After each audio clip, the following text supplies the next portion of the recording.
We'll get started in just a second, so if everybody can make their way back to their seats.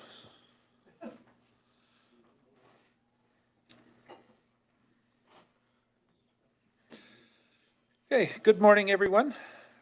We start off this morning with the Planning and Development Committee, so I am going to go to Director Knodel, who chairs this one. Go ahead, please.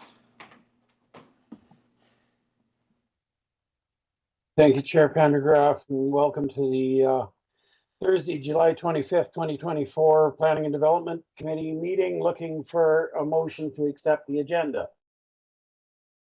So moved, Mayor Johansson, seconded, Director Gittins, all in favor? Any opposed? Seeing none, meeting is in order. First item B, land use amendment, small scale multi-house units. CEO Zaffino, will you please do that? Thank you. This report is for information, and the purpose of this report is to provide an overview of the zoning bylaw amendment contained within bylaw amendment 2800.37 2024 and 2781.01 2024 in order to secure small-scale multi-unit housing complex. And staff is here to answer questions with the presentation. Thank you, staff. Carry on, please. Great, thank you, Chair. And I'll just wait for the PowerPoint to come up.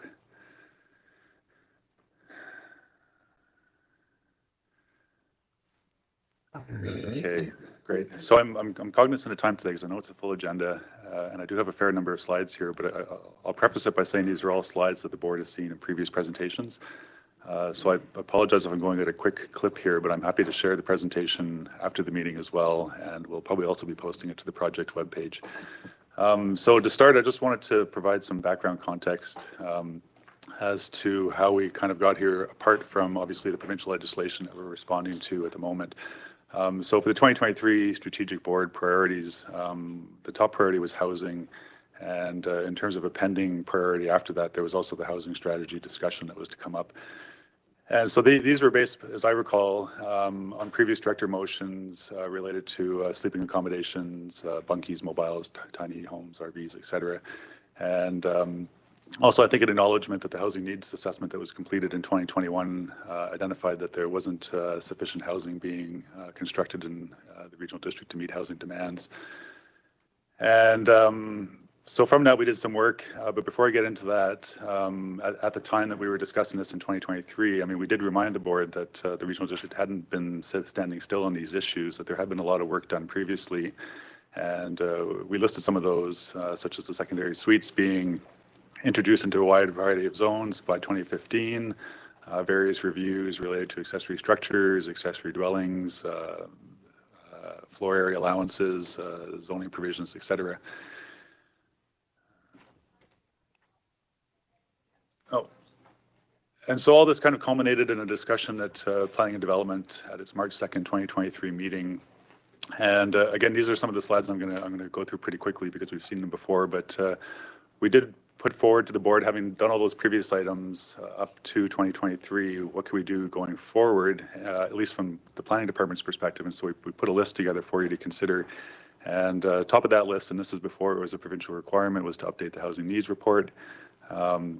We also suggested that within growth areas where there's water and sewer servicing, the board could look at changing zoning to allow for increased density. One of the suggestions we put forward to you was OK Falls introducing a duplex zone across the board so that there was flexibility in dwelling types that could be pursued. Reconsidering what types of dwelling units secondary suites could be permitted in because of changes that were enacted to the BC Building Code in 2019. We also suggested that there might be possibilities, and again, this is all subject to servicing, reconsidering the number of units allowed on parcels, potentially, if there's water and sewer, going from 2 to 3. Sorry, the clicker's a little. Providing more flexibility with secondary suites, potentially getting rid of the floor area allowance of 125 square meters, recognizing the board had already bumped that up once. But that the building code had removed all restrictions on floor areas, and so local governments could do similar. Looking at the DCC bylaws, there are certain provisions that allow, in certain circumstances, for the board to consider reductions to encourage or incentivize rental housing, or affordable housing, petitioning or advocating with OBWB in relation to their 1 hectare policy and how that impacts the development of accessory dwellings within rural areas. Also looking at the range of zones that mobile homes are allowed on, reviewing the multifamily development permit area, and this is one that applies just in OK Falls. And also recognizing the link between housing availability, affordability, and vacation rentals. And I know this has been an ongoing issue and also on the agenda today, but certainly trying to prioritize the vacation rental review as something that could address housing issues within the regional district. And then finally, the last option we put to the board, recognizing that our neighbors to the north, Accord and Nord, had undertaken housing needs strategies after completing their housing needs assessments. That was something that we hadn't done, but was certainly an option that the board could consider going forward. So those were put to the board in March, and then as we all know, in the fall of last year, the province provided direction to local governments in terms of what it now had to do in relation to housing affordability. And again, we've seen these presentation slides before, so I'll keep going on my clip here, but I think the big consideration for local governments is this concept of a restricted zone introduced into the Act. And so where density is limited, the province is saying you have to reconsider that and allow going forward no less than 2 units per parcel across the board, recognizing that there's some other locations, primarily urban municipalities, where 3 to 4 units might be required, or 6 depending on transportation requirements. For us in the rural areas, the only community that qualified for the higher was OK Falls, but I can speak to that later. It's on hold pending provincial decision on infrastructure upgrade requirements. So we have to allow 2 dwelling units per parcel. And I think this came up at the discussion at the last board meeting when we were looking at the amendment bylaw. So I just wanted to clarify for the board that, based on all that work that was done from 2002 up until about 2020, the electoral areas are already about 98% compliant in terms of the mandatory minimum densities required under the Act now. There are 2 offending zones, if you want to call them that, or otherwise restricted zones, and that would be the RS1 and RD1, but the footprints of those zones are not very big, which is why it's a 2% non-compliance, and that's in terms of hectares. Parcel numbers is 167, and that's spread across all of the electoral areas. And so in order to address that, the amendment bylaw 2800.37 is proposing to allow within the RS1 and the RD1, albeit in a new form, which I'll get to in a minute, the provision for secondary suites and accessory dwellings. And so that would, if implemented, make the regional district compliant with, quote unquote, the mandatory part of the Local Government Act requirements. And here's just some mapping examples. I like to see visuals sometimes so I can understand where some of these situations are. So here's 2 examples from Naramata and OK Falls that shows the extent to which there's non-compliant zones. As you can see here, quite clearly they're in the minority. So the other thing, and so I just mentioned compliance with the mandatory components of the Act, and then I think this was an issue raised at the public hearing last meeting, the non-mandatory, quote unquote, which is direction being provided by the province through the provincial policy manual for implementing small-scale multi-unit housing. And so there was an amendment made to the Act that requires local governments to consider applicable guidelines that may be made by the minister. The image at right is of the guidebook that the minister issued. So those are the guides, or the guidebook that we have to consider when implementing. And the general thrust or intent of that guide is to create what the province is seeking from local governments, which is a favorable regulatory environment to facilitate increased housing within the province. And I've just added this slide this morning because I saw the email that went around from the CAO to the directors, and it was the letter from the Minister of Housing. And just in quickly reading it, and again, it gets to this non-mandatory, quote unquote, part of the Act. At least in the context of this letter, the minister is flagging that they intend to look not just at the density provisions in our bylaws, which we have to provide written copies once completed to the province, but they'll also be assessing it against the policy manual to see how we've implemented the recommended approaches that they've applied or recommended that we do. So I'm going to switch gears now, and I just want to talk about application trends. And again, these are slides that the board has seen previously, primarily in relation to delegated DVPs, but I also reused some of them recently in relation to the DVP radius. So I'm just going to go through them quickly. And I use this slide because I just want to qualify for the board that when we put these stats together that you're about to see, it was done manually. So it wasn't an easy process. And so we haven't updated it since 2021, but we got a fairly good snapshot based on 275 applications that gave us some information on what's triggering variance permits, how are they being dealt with, et cetera. So just a really quick overview here.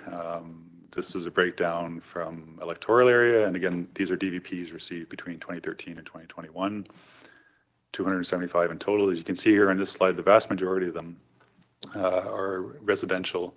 Agriculture comes in second, and then small holdings, which is our rural residential zone. So arguably 2 of the top 3 are residential zones. And so that's where most DVPs are being triggered. And then the reason for those are varied. Sometimes you can pinpoint a culprit that's leading to the majority of your DVPs, and you can make a change to try to address that if the regulation's out of date or et cetera, or not working, et cetera. But in this situation, there was no single issue that appeared to us, at least, to be driving the number of DVPs that we were receiving. And so you can see here, and this is important for the policy manual, which I'll discuss in a minute, that the top triggers are setbacks and building height, which is building envelope considerations that the province is also encouraging us to deal with through the policy manual. We touched on this in relation to DVP radius recently, just the number of DVPs being supported by the board, so it is quite high. I'm not commenting on the merits of that because, of course, recognizing that zoning is a cookie-cutter approach sometimes to issues and doesn't always fit all circumstances. Certainly, there's a lot of situations where we see where variances are warranted. But the other consideration, though, is that as you can see here in relation to the member municipalities in the South Okanagan, we do have a fairly onerous number of DVPs coming through, primarily in relation to the population base, recognizing that we're probably combined total for all of the electoral areas, maybe a few thousand more residents in Summerland. But we seem to be dealing with about 14 to 15 on average more DVPs per year.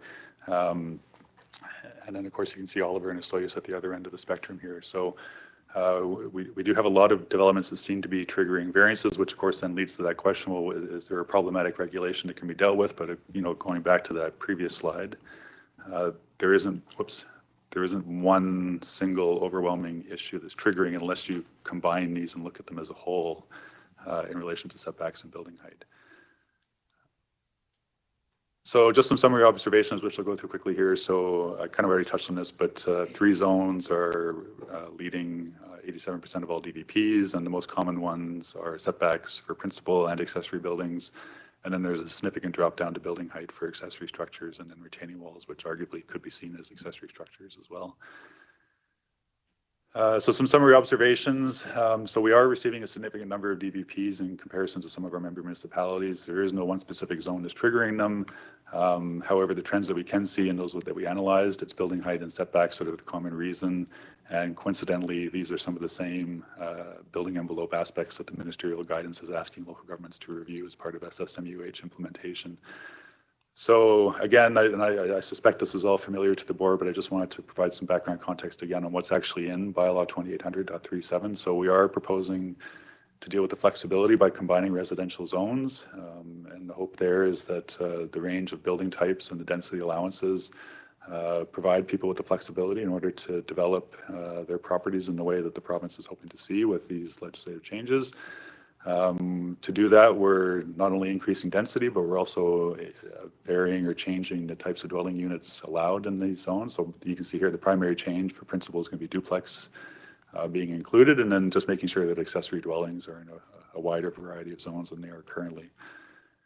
For setbacks, you can see the changes proposed here. So generally across the board, some reductions, so a larger building envelope, and hopefully that might have positive benefits for the number of DVPs that we're seeing. And similar changes to accessory structures, although some minor modifications that actually result in larger setbacks for accessories vis-a-vis the provincial policy manual. Building height increases, so again in the RS, so the low density residential and small holding zones, the standard height for principal dwellings is currently 10 meters. We're proposing to go to 11 meters, and that's in accordance with the policy manual. No change to accessory dwellings, but the policy manual does recommend 8 meters for accessory dwellings, which we're also recommending as well within 2837. RM1 zone, so again, if we're going to 11 meters in RS1 and SH1 to provide some differentiation and also hopefully to encourage density where we do have servicing and have zone for medium density, an increased height allowance to 15 meters from 12. Secondary floor suite. So again, a reminder for the board, we are proposing to remove the current 125 square meter restriction. And again, that's consistent with previous provincial direction from 2019 and changes to the building code at that time. The building width requirement. So again, this is common in a lot of the RS zones. It's being proposed to be removed entirely.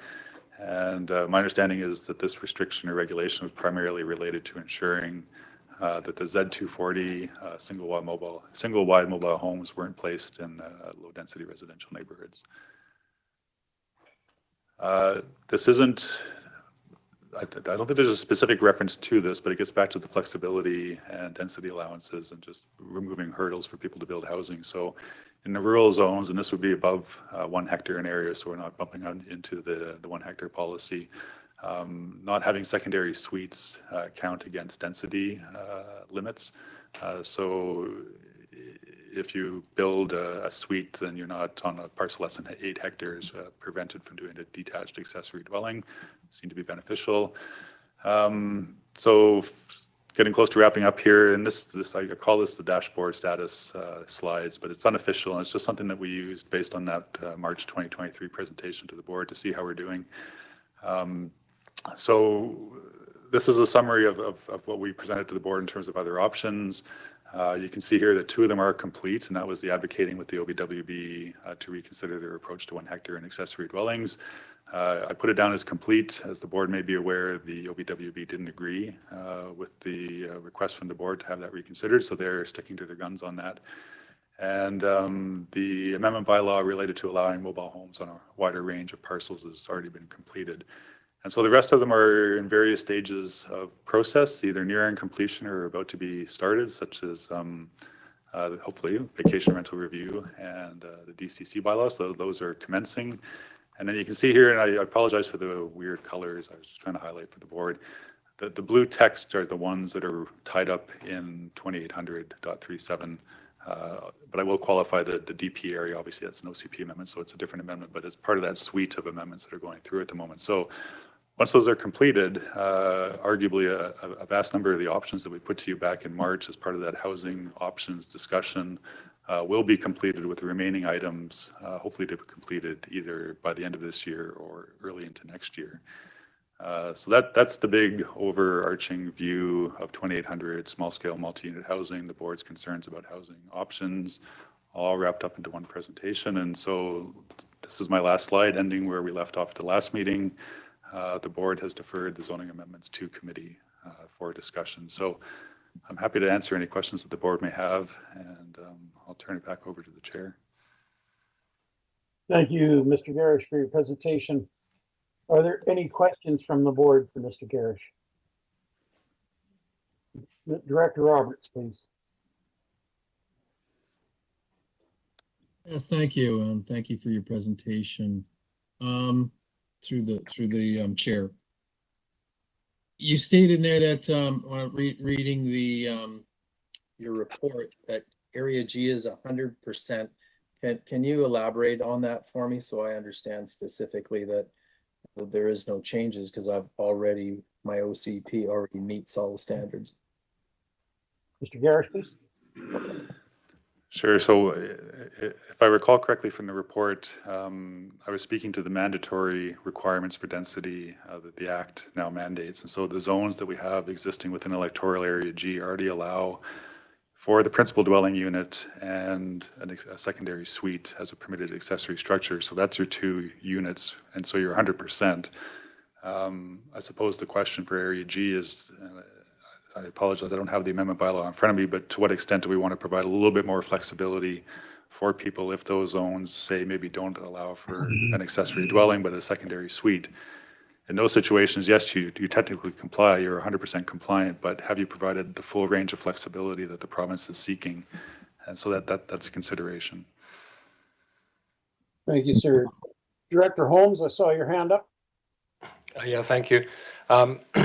Just in respect to the DVPs and the setbacks, I was just wondering if, like in Summerland, most of our DVPs are setbacks as well, and so I'm just wondering if our DVPs are consistent with municipalities, or Or do the proposed changes, do they bring them more consistent with municipalities? I'm just wondering what the difference might be there.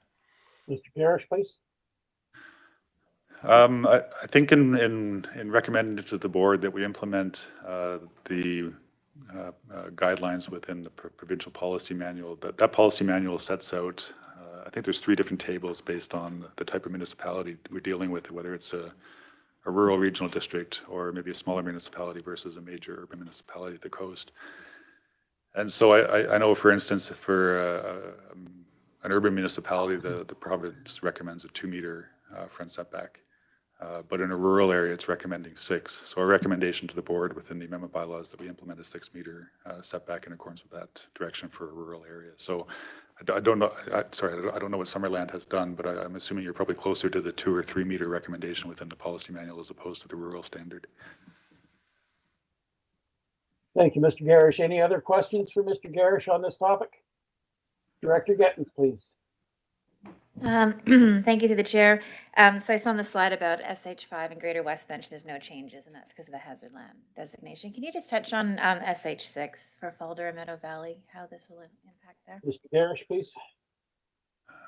Well, it's still an open question because the regional district did put in 3 requests to the province for an extension to the small scale multi-unit housing. And that was in relation to OK Falls, Heritage Hills and Falder. West Bench is technically exempt, so it's a different category. But because Falder's under the extension, if the extension is granted, then I believe that there's no change proposed to Falder, and the Falder zone currently limits density because of the water concerns in that community. But that extension, I think, is only for a maximum of 5 years. So once the extension is over and we've implemented whatever infrastructure upgrades we've identified for the province to justify the extension request, then we would have to change the zoning at that time to ensure compliance with the legislation. Okay, and so if I may, Chair, just a follow-up. Certainly. Thank you. And so when would we hear back on that extension, or have we already heard back on the extension? Through the chair, when we put the extension request in, the province had asked for it to be in by June 1st, and they had committed to provide a response by June 30th. And in reading that letter from the minister that was circulated this morning, they haven't indicated, so we haven't heard a response, and they haven't indicated when they will be responding, but they said that they are working through the requests that were received, and hopefully we'll be hearing from them in the near term, but I don't have an answer, so. Okay. Thank you, appreciate it. Thank you, Mr. Garish. Any other questions for Mr. Garish? Director Taylor, please. To staff, is that the same for the request for an extension for OK Falls? Yes. Thank you. Any other questions for Mr. Garish? Seeing none, we'll close this topic and move on to the next one. Vacation rental land use regulation options. CAO Zafino, please. Would you bring that into the light? Thank you. So the purpose of this report is to seek direction in relation to the scope of the pending vacation rental review. The recommended motion is that bylaw amendment be initiated in support of the vacation rental review corresponding to option number 2, permit short-term rental accommodation uses in zoning, and that community engagement be in the form described in the vacation rental review land use regulation options administrative report dated July 25th, 2024. Staff is here to answer your questions. Thank you. I assume that's you again, Mr. Garish. Yes, it is, and we do have another presentation. Thank you, sir. And I did pretty good on that last one, so I've got some time. I was going to sacrifice my first batch of slides here if it had gone on a bit longer. So I do have some fun here, but for those who were around in 2016 when we did the 50th anniversary stuff, you probably recognize this slide. But I thought I'd put it up. And Ben and I are going to split the presentation today, but I'm just providing more of the historical background for the board, which I know we've probably been over many times, but I think it might speak to how we might want to go forward with the changes to the STR. So I won't keep you in suspense any longer here. Oops, there we go.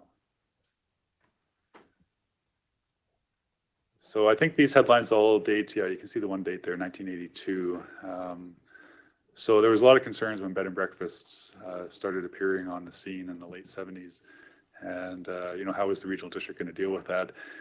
And I find this stuff interesting. I hope the board does too, just to see how our bylaws evolve over time. So you can see here the first generation of zoning bylaws, which would date to the early 1970s. I mean, it was a very limited range of accessory uses that could happen in a residential zone. Interestingly, agriculture was one of them, and then home occupations, and that was it. And, of course, once zoning bylaws are adopted, they're a snapshot in time, and there's, I would argue, an obligation to try to keep them as up to date as you can to reflect changing trends. And so by the late 70s is when I think B&B started to become more popular.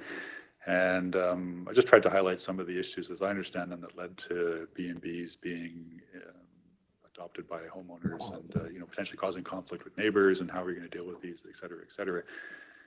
And so that's where those headlines from the Herald came from. Sorry, I don't know why my slides are, I seem to have blank spaces here. So by the 1980s, the board did make a decision to open up the bylaws and to start allowing B&Bs as a permitted use within the residential zones. And it's at that time that the basic parameters of, accommodating the traveling public in your house started to take shape, and haven't really changed too much since. So you can see that we're at that point allowing the 8 persons, 3 bedrooms. I think now it's 8 persons, 4 bedrooms, ensuring that there's no cooking facilities provided separately for the patrons. And then also, importantly, requiring that residents are in the house at the same time. And I did highlight here in yellow, just for the board's benefit, that since the 80s, B&Bs has not been mandatory that they prepare or provide a meal to their patrons. It was always optional. So by the early 2000s, technological change, ubiquity of the internet, discussion boards, bypassing traditional routes of booking accommodation. And in a Penticton context, at least as from my awareness of it, when I first became or understood that people were renting their houses out these ways, was Ironman weekend, and money to be had if you could connect with people looking for an accommodation. And of course, discussion boards helped with that. And it was just a shift away from traditional B&Bs. You got the kitchen to yourself, you had the backyard to yourself, you could share the house with multiple people and defer the costs, and it just seemed to be a more preferable way of dealing with it. Sorry.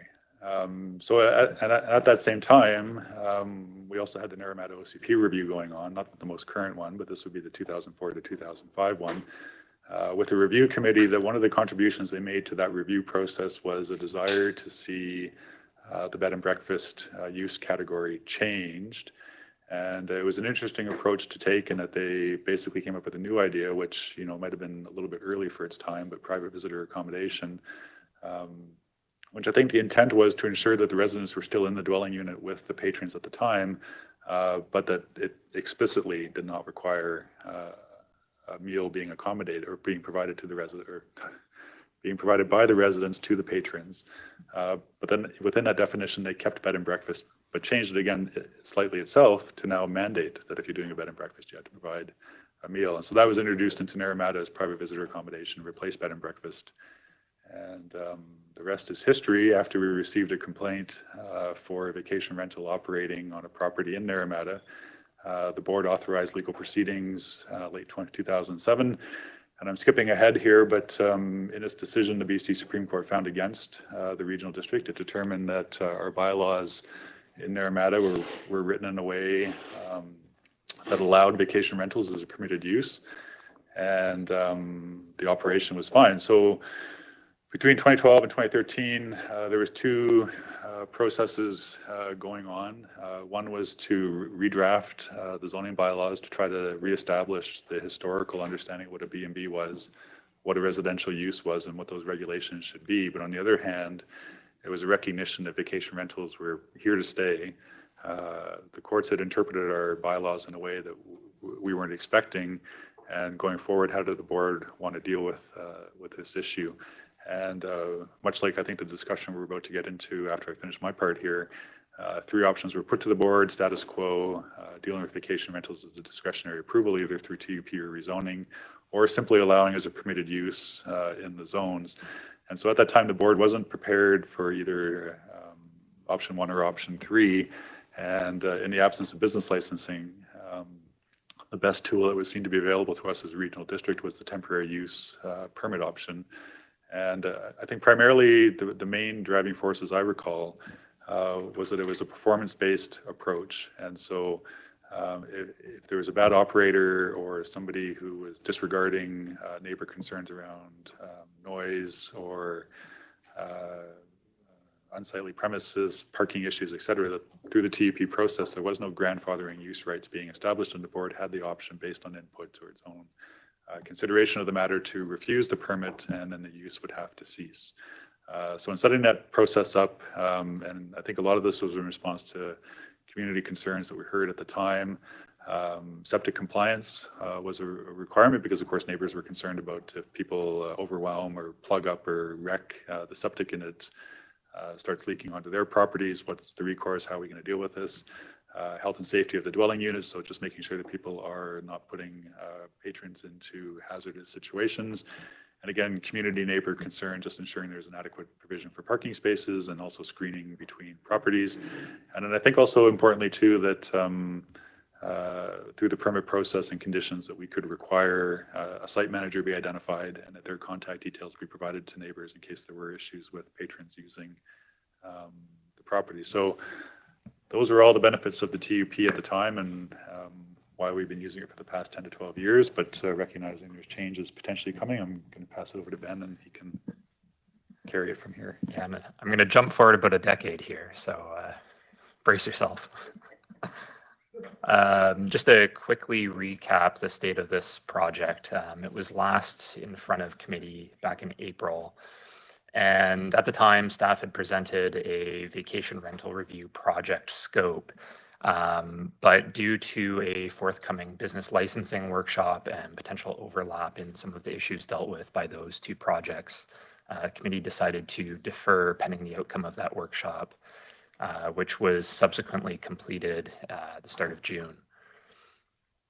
And just to quickly go over some of the options that staff presented in these business licensing workshops, we presented 3 options for the regulation of vacation rental or short-term rental accommodation uses through the regional district's land use bylaws. So option 1 is the status quo, the current temporary use permit process in the Okanagan electoral areas. Option 2 was presented as a similar approach to the current zoning regulations for bed and breakfast uses, regulating short-term rental accommodations through a combination of zoning and business licensing regulations. And then option 3 was effectively a streamlined version of the current status quo, but creation of a new short-term rental permit, which would be established through temporary use permit authority under the Local Government Act. And the results coming out of the business licensing workshop, there was a general preference for the third option, the short-term rental permit, although I do note that Area D did indicate a preference for the zoning option number 2 there. So staff have gone away and we've explored the short-term rental permit option, and we can provide the following commentary. As I indicated, it is essentially a streamlined version of the status quo. We're proposing some recommendations to simplify and streamline that process. Short-term rentals would remain prohibited in the zoning bylaws with the exception of Apex, where there has been a historical allowance for this use class.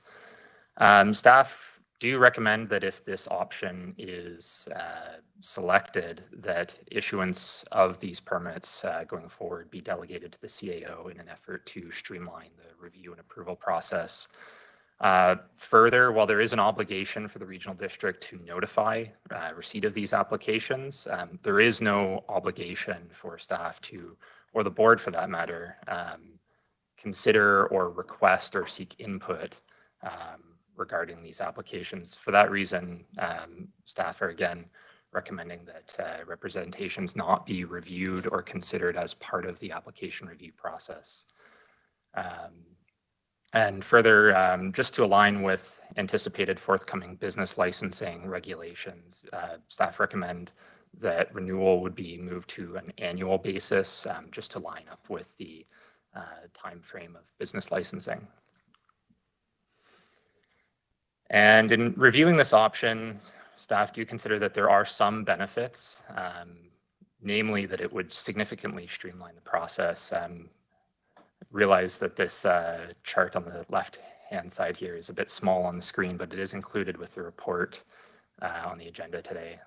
Option 3 is on the far right-hand column, and it can reduce the process by about half, although it isn't quite as streamlined as permitting the use class through zoning. And staff further consider that having delegated issuance of these permits may help to address some of the adversarial nature of the discretionary approvals that has been raised in the past. Although staff do have some concerns related to this option, specifically in light of recent legislative changes that were made through the Short-Term Rental Accommodation Act, it's unclear what the benefit is with this option over a zoning-based approach. And additionally, it would still require that staff receive and review and draft reports for temporary use permit applications. I've included this slide from the business licensing workshop on the side. I recognize that it's a snapshot in time, and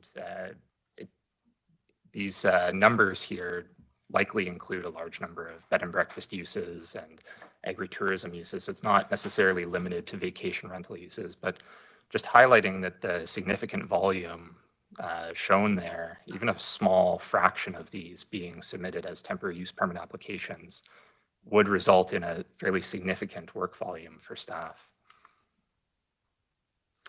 So moving on to some of the updates that were introduced with the Short-Term Rental Accommodations Act, there's 3 that I've highlighted here.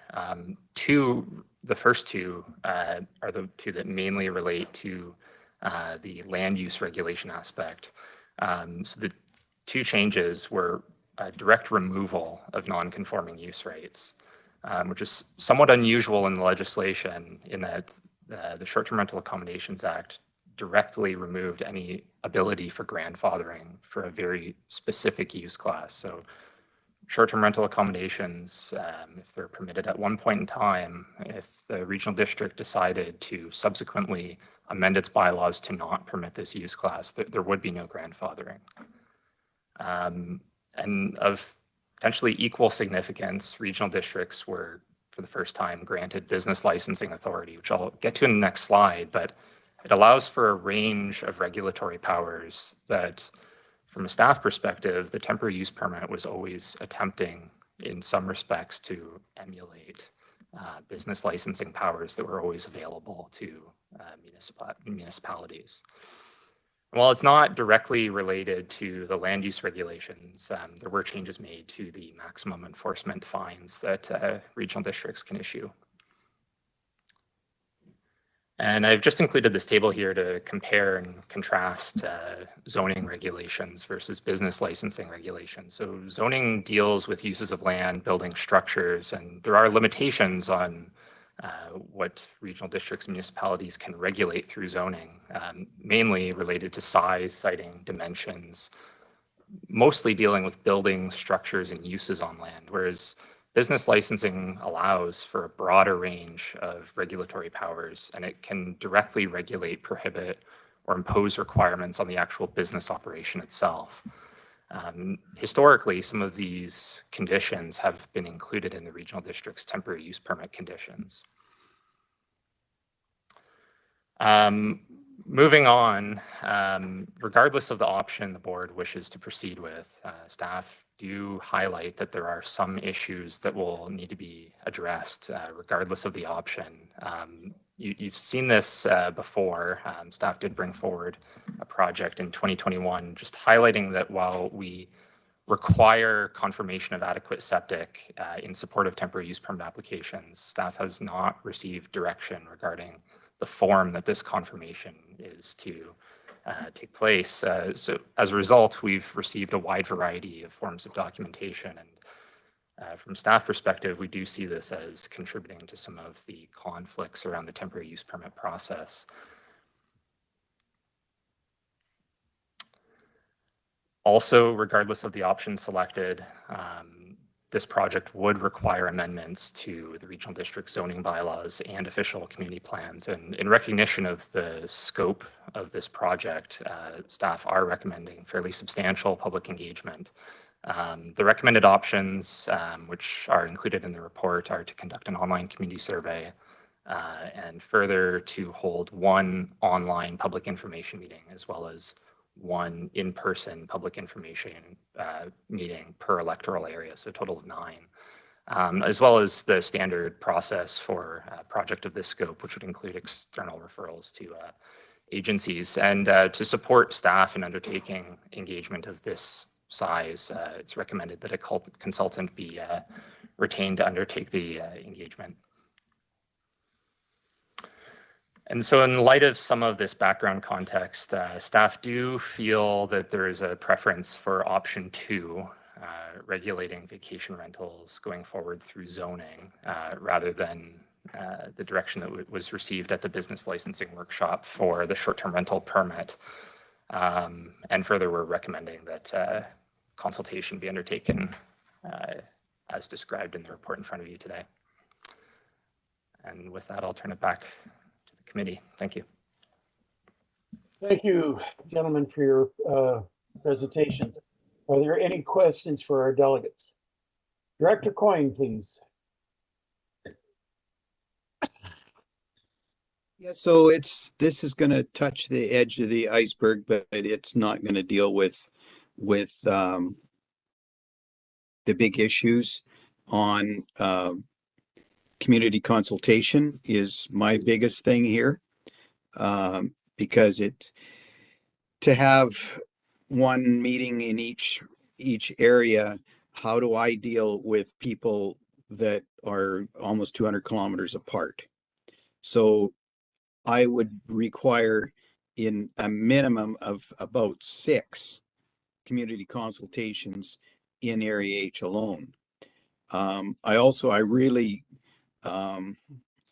really agree with the idea, strongly agree with the idea of using a consultant to do this. I don't mean this ill-willed or any way, shape, or form, but I think that there's some bias in the report because you guys have been dealing with this, and I think it needs to have a set of external eyes looking at it for the whole project. I told Chris yesterday that I wouldn't support this today, and I do support it in that we've got to do this because it's not. I just don't like the process that well. Out here, and I know I'm on a bit of a rant here, but with the vacation rentals thing here, some of my communities or some of the communities out here, they thrive on vacation rentals. I know we're coming up today with talking about the water utilities. We only have one utility in Area H that is supported by the RDOS. The reason that happened is because there was so damn many vacation rentals there that people that were there didn't want to participate in the operation of the water utility, so they walked away from it and approached the RDOS and asked them to take it over. So that's how big of a thing that these vacation rentals do in these small communities. And that's a community, there's 195 water connections on that system. So they're not tiny communities, they're significant communities that we need to address these issues with. So thank you. Thank you, sir. Any other questions? Director Federico, please. Thank you to the chair. So I'm not in favor of option 2. I don't think that we should be taking away the voices of our residents. As you'll see with TUP applications that come through for Naramata, there's a variety. Sometimes there's no representation from neighbors, and sometimes, as you'll see from one today, there's an abundance. So in this situation, right, like someone is trying to operate something potentially commercially next door in a residential neighborhood where that's not quite supported. So I'm definitely not in favor of that option.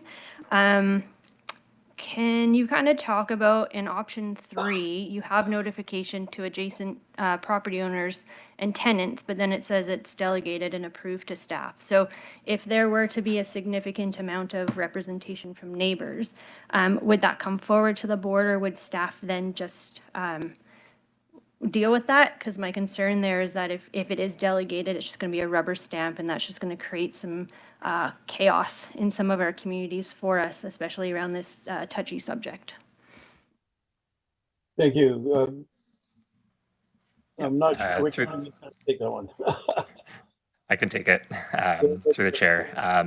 The option presented in the report is for no such trigger to be included when a proposal aligns with the guidelines established by the boards. That would be primarily around number of bedrooms, parking, some of the similar conditions that are currently included in the temporary use permit criteria.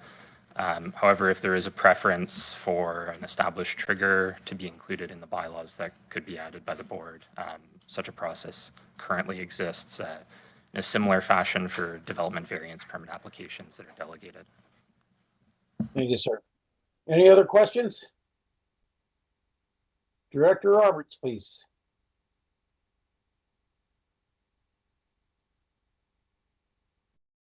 Thank you through the chair. An option 2, and we're talking about zoning in an area, other than, of course, I have 3 smaller parcels that are zoned, but area G as a whole doesn't have zoning. And at the same time, so how would that, what does that look like? Especially if right now I'm not opting for business licenses. So I'd just like to hear what that looks like. Thanks. Thank you. Mr. Garish, I assume? I'm going to pass it over to Ben on this one, I think. It's my lucky day.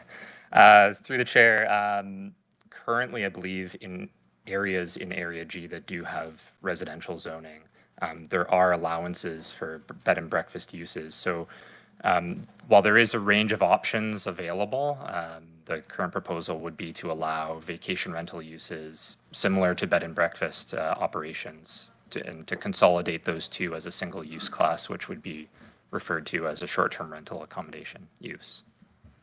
As to, I believe there's a second question in there related to the business licensing. There would be limitations absent business licensing. There wouldn't be an ability to directly regulate aspects of the business operation that are not directly related to uses of land or the structure. So things like seasonal accommodation, some of those other aspects that are currently included in the temporary use permit criteria, those aren't able to be directly regulated through zoning. Thank you, sir. Director Taylor, please. Yeah, I feel like we're discussing two things which are intended to be related, but I'm struggling to see the linkage laid out well between vacation rental review and the approach that we're applying with these three options. So that's number one. Number two, I'm not clear on what the desired outcome is, what it is you want to get, or what even we as a board want to get out of the vacation rental review. And I'm concerned on the vacation rental review that if we're not careful, we're going to wind up inviting people, respondents, to be expressing concerns on things that probably can't change, that they're going to be talking about the legislation, and bigger outfits than us have tried to reverse that without success. But my concern is that that's where people will be wanting to express their concern, and there's nothing going to happen. So I'd like to be sure that that survey is structured in a way that carefully avoids that. Thank you. Gentlemen? I'll start, and maybe if I miss anything. So I guess from staff's perspective, I mean, we have existing official community plans that contain policies as to the board's preference on how to deal with vacation rentals. And so if that's changing, we need to amend the official community plans, and in amending an official community plan, we have to provide early and ongoing consultation opportunities to the public. So we see the proposed engagement as primarily satisfying that requirement, and recognizing that we haven't really done any engagement with the public on proposed changes to vacation rentals at this point. It would be an opportunity for the board, and I think we're presuming that we would do that engagement once we have specific amendment bylaws prepared and ready for public review, to see what your constituents think of the proposed changes to vacation rental licensing or regulation or whatnot. I'm not sure if I missed anything.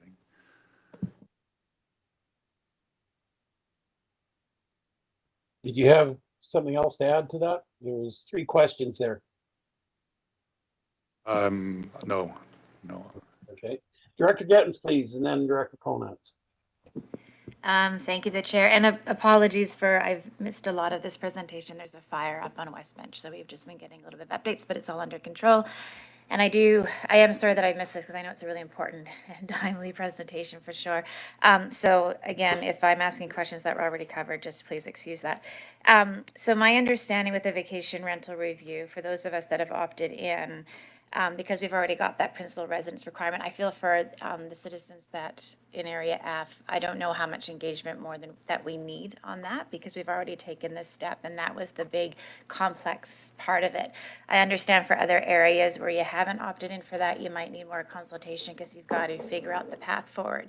What I'm looking for in Area F really is that what the province has provided to stop that external investment in holding homes and keeping them dark over winter. I now see that maybe being a 60-70% success rate from the province's initiative, and that's great. That's what I was looking for. And then for Area F citizens that live there full time, really, to me, this is just a way for someone to get a bit of a mortgage helper while they're away for a few weeks in the summer. So low barrier, like low fees. I'm not even sure, from what I've heard from staff again, is that we even require business licenses any longer to go on the provincial, to get the permission from the province to go on these Airbnb sites. So that's my take on this. I don't really need a lot of time spent on engagement with Area F because we've already made the big decision that will make the big difference. But I understand from the other areas that you need more of that. So I'll hand over my public consultation over to another area that needs it more. But I just wanted to put that forward. We're looking for easy, low barrier for people that live within their homes. Thank you, Director Gettins. I didn't really see a question in there, but is there a comment from the delegations? No. Thank you. Director Conants, please.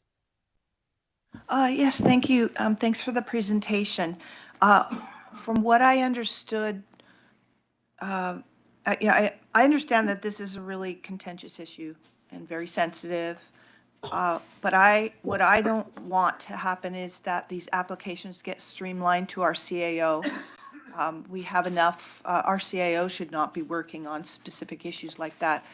I may have misunderstood that, but I would want, no matter who our CAO is and in the future or now, I don't think that that's something that, unless again I misunderstood, that these applications should be going to CAO, and I welcome comment from the CAO.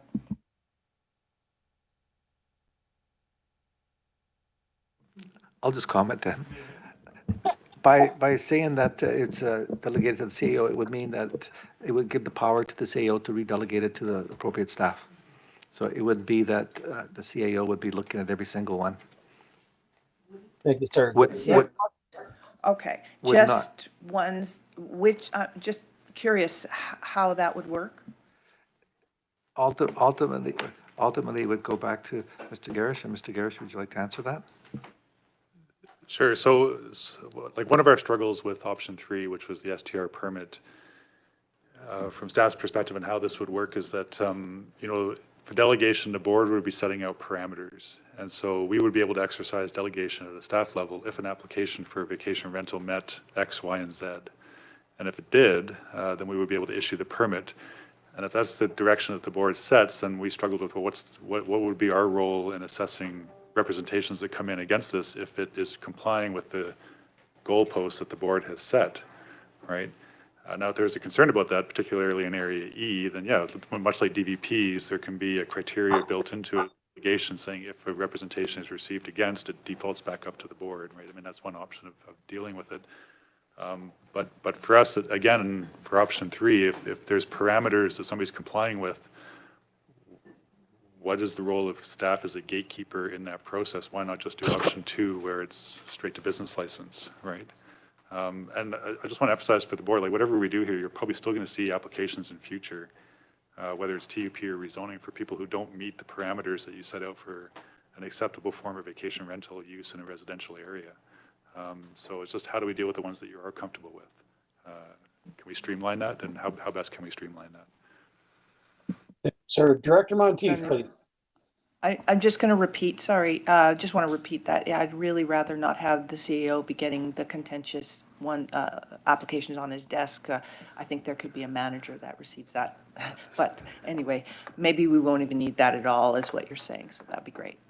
Yeah, sorry, I probably could have spoken to that a little bit better. So that delegation would work from the CAO probably to my position, and then I would delegate it down to a staff member to start processing that application. So it wouldn't be the CAO dealing with it. Thank you. Thank you. Director Monteith, please. Through the chair, one of the things that I'm struggling with now that my community is opted in is cost. We haven't talked about any of the cost here today. So what is the cost? We know what the current cost of the TUP is. I know my community did not go through, apply for TUPs because they found that costly, political, onerous, community dividing. Option 2, what is it going to cost? Option 3, what is it going to cost? Because cost matters. And I can't make a decision without cost, so I'm looking for that information. To the delegates, please.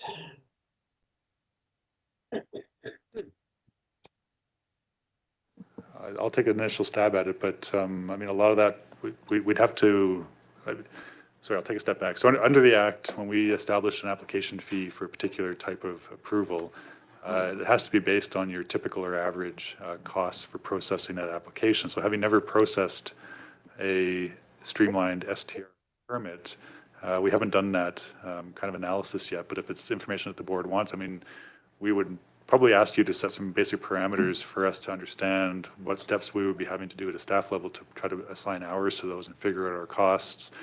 But keeping in mind for the board's benefit as well, that most planning applications are subsidized, right? I think the current vacation rental TUP is the only one that's based on full cost recovery, which is why it's so much more or higher application fee than the other types of permits that we charge for, right? So that'd be another question for the board. To what extent would this be cost recovery or subsidized? So there would be some more work there for us to do.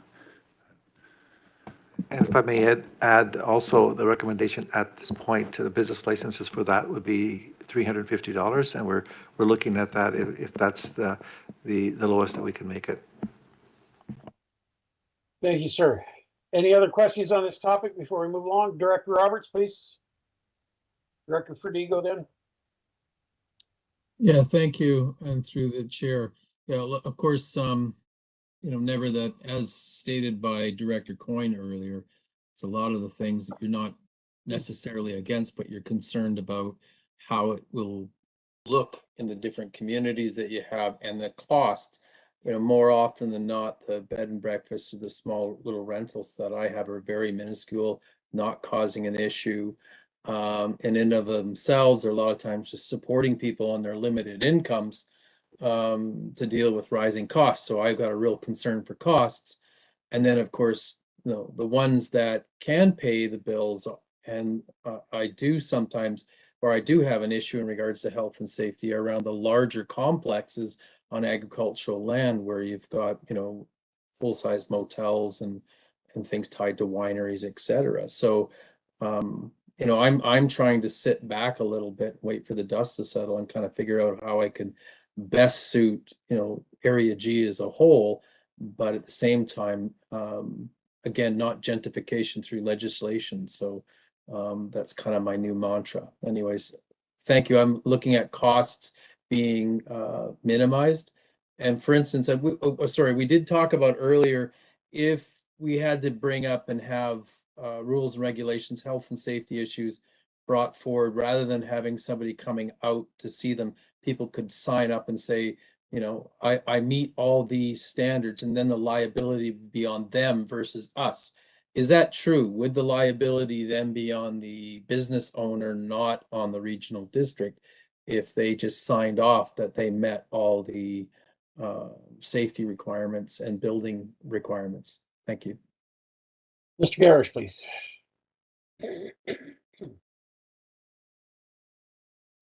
Ultimately, it would be theirs, but I'll let you know from past experience, we'd be named because there's certain, I think, areas that it's expected from us, and a lot of municipalities that have business licenses, for instance, part of the requirement is an inspection from the fire department for safety reasons. Thank you, sir. Director Federico and then Director Monteith. Yeah, thank you through the chair. So the temporary use permit process was brought in because it's using your home as a vacation rental is a not allowable use if it's not your principal residence. So if we went to just the business licensing and we got rid of our permitting process, then is that enough? Like, how would that suffice then for our principal or our residents and our owners who don't, it's not their principal residence? So would they not still then need a permit that would say that they're in contravention of our bylaws because renting out your entire home when you're not there is not an allowable use? So wouldn't we still need a two-tiered step as opposed to just a business license? Delegation, please. Through the chair. If I'm understanding the question correctly, for those areas that opted into the provincial principal residence requirement, then that end of things would deal with operators where it's not their primary residence. In electoral areas that did not opt into that, the option to opt in is available on an annual basis, but for the time being, there is no requirement in either the existing temporary use permit process or the proposed options in the report today that would restrict it to a principal residence, as that's not something that's dealt with in the regional district's land use bylaws. Thank you, sir. Director Monteith, please. Through the chair, going back to costs. So we heard about the cost for the second option. What is the cost for the third option? CAO. Well, no, I think a lot of the comments that I just provided for the second option would be applicable to the third option because we've never done it. And we've sketched out a rough process for the board's consideration today, but if you wanted a cost for that, we'd have to go back and think about, what are the actual steps, how much staff time. Here's a full cost recovery fee that could be applied by the board, but recognizing that they're, again, subsidized. Is that a fee you want to apply, or are you looking at something less? And then how would that relate to the proposed business licensing fee? So, sorry, sum it up short, more work to be done. So. Thank you, sir. Any other questions? Director Coyne and then back to Director Monteith. Director Gettins is really wanting to speak loudly, Rick, so I'll sit back. Director Gettins, please. I must be blending into the wall. It's all wearing, I shouldn't wear white, so apologies, Chair. I'm just, this whole liability question, if the RDOS starts issuing business licenses and then we need to do, have, bylaw involved and all the rest of it. Again, just to be really clear for what we're looking for in Area F, is that the less involvement we have, the less liable we can be. So if it's a principal residence, and that's the rule for Area F, and we don't need a local business license at all for these people to do that. I don't know why Area F would get involved in anything, because that does open us up to more work, more cost, more liability. I would just prefer to pilot a program where the province is a provincial idea, let them take care of it. It's going to solve most of the problems as far as dark homes go and investors coming in, and just see how it works for a year. And if we need to make it more complicated, we can make it more complicated later. But right now, I say we trial it and see where the problem, let's see what data the province actually delivers and when. Like, it's a lot. And I know it's different for those that didn't opt in, but for us, that's the biggest return for the lowest dollar and gives the most availability and consideration to the citizens that live in the area. So that's where I'm leaning. I'm leaning to keep this easy and as low cost as possible. Allocation. So the only comment I think we would make is that currently in Area F, vacation rentals are prohibited. So something has to change in order to get from where we are currently in Area F to where I think you're describing. And for us, if it's not business licensing, we still think, from what we're hearing, option 2 probably best suits what you're describing, right? Can I just follow up that on the process, because again, this is all new to everybody. The province put this forward and then we've opted in. So do municipalities that didn't have an option have to do the public consultation and make all that changes? Or is this just from the top down? And now that we've opted in, this is now a permitted use in Area F, and then we go forward? Or do we have, like, it's public consultation, but the public can't weigh in if it's a provincial directive, right? Mr. Garrish, please. I might need some help here because I know I've potentially said the incorrect things before to the board, but I mean, opting in to the principal residence requirement doesn't change that your bylaws prohibit the use. And so the board needs to make a change to its bylaws in order to get from where it currently is to a place where you can actually allow people who it is their principal residence to do a vacation rental, and at the moment they can't, right? So simply opting into the principal residence requirement hasn't changed anything in relation to our land use bylaws, and that's what we're seeking direction from the board today. How do we want to change our land use bylaws to get to the point where you're comfortable with whatever option it is that you want for your electoral area? Okay, that makes a lot of good sense to me, and I'm comfortable moving forward with that direction to get the bylaws changed to align with opting into the provincial regulation or whatever it's called. Thank you. Director Monteith, or Beck. Thank you, Director Gettins. You absolutely were going down the right track that I was trying to figure out as well. So I guess I'm looking to the municipalities. Did you guys go through public engagement to change your bylaws to align with the provincial direction, or is it just the regional district? So I guess that is my question, is do we have to do that? Is that not, if we've already opted in, we've made that decision, and if we're making a decision on process, then really truly asking our residents, like it feels like we're behind the horse always. Delegation. So the board's various official community plans have not been changed to reflect the decisions made on the principal residence requirement. And when amending an official community plan, you have to provide early and ongoing consultation opportunities for your residents. And so that's why we're proposing an engagement plan, because we can't just arbitrarily change an OCP without doing some kind of community engagement, right? We can leave the OCPs the way they are, but the way they are currently is the option that we've heard from the board multiple times and not happy with, which is authorizing vacation rentals through TUPs and otherwise prohibiting them in all zones. So we can do the status quo, in which case then there's probably no engagement needed because nothing's changing, but what we've heard from the board up to this point is a change needs to happen. So what is that going to look like? And if it's affecting the OCPs, we have to do consultation in relation to the OCPs. It's not consultation in relation to the short-term Rental Accommodation Act or the principal residence requirement. It's OCP consultation. Thank you. Director Coyne, and back to Director Gettins. So Chris, I'm a little bit confused here. What do you need from us today? What's the bottom line today so that we can get on with this program? Well, I mean, ideally from staff's perspective is we need some direction on whether as a whole or by electoral area, what preference it is. Like, how are we going to deal with these in your area? And we can certainly come back and provide more specific or concrete amendments to your bylaws that would facilitate with the direction you provide. But we need to know what it is you want us to do. Thank you, Director Gettins. Well, Director Coyne, I see you have a follow-up. So do we need to make a motion to proceed with the public consultations to deal with short-term rentals as well as zoning? Delegation. Yeah, through the chair. The current report in front of you today proposes that staff would go back, prepare draft amendment bylaws for the options indicated as preferred by each electoral area. And at that point, the consultation would be undertaken once there are draft amendment bylaws in hand for residents to view and provide feedback on. Thank you. I just want to remind everyone we're past our time limit here.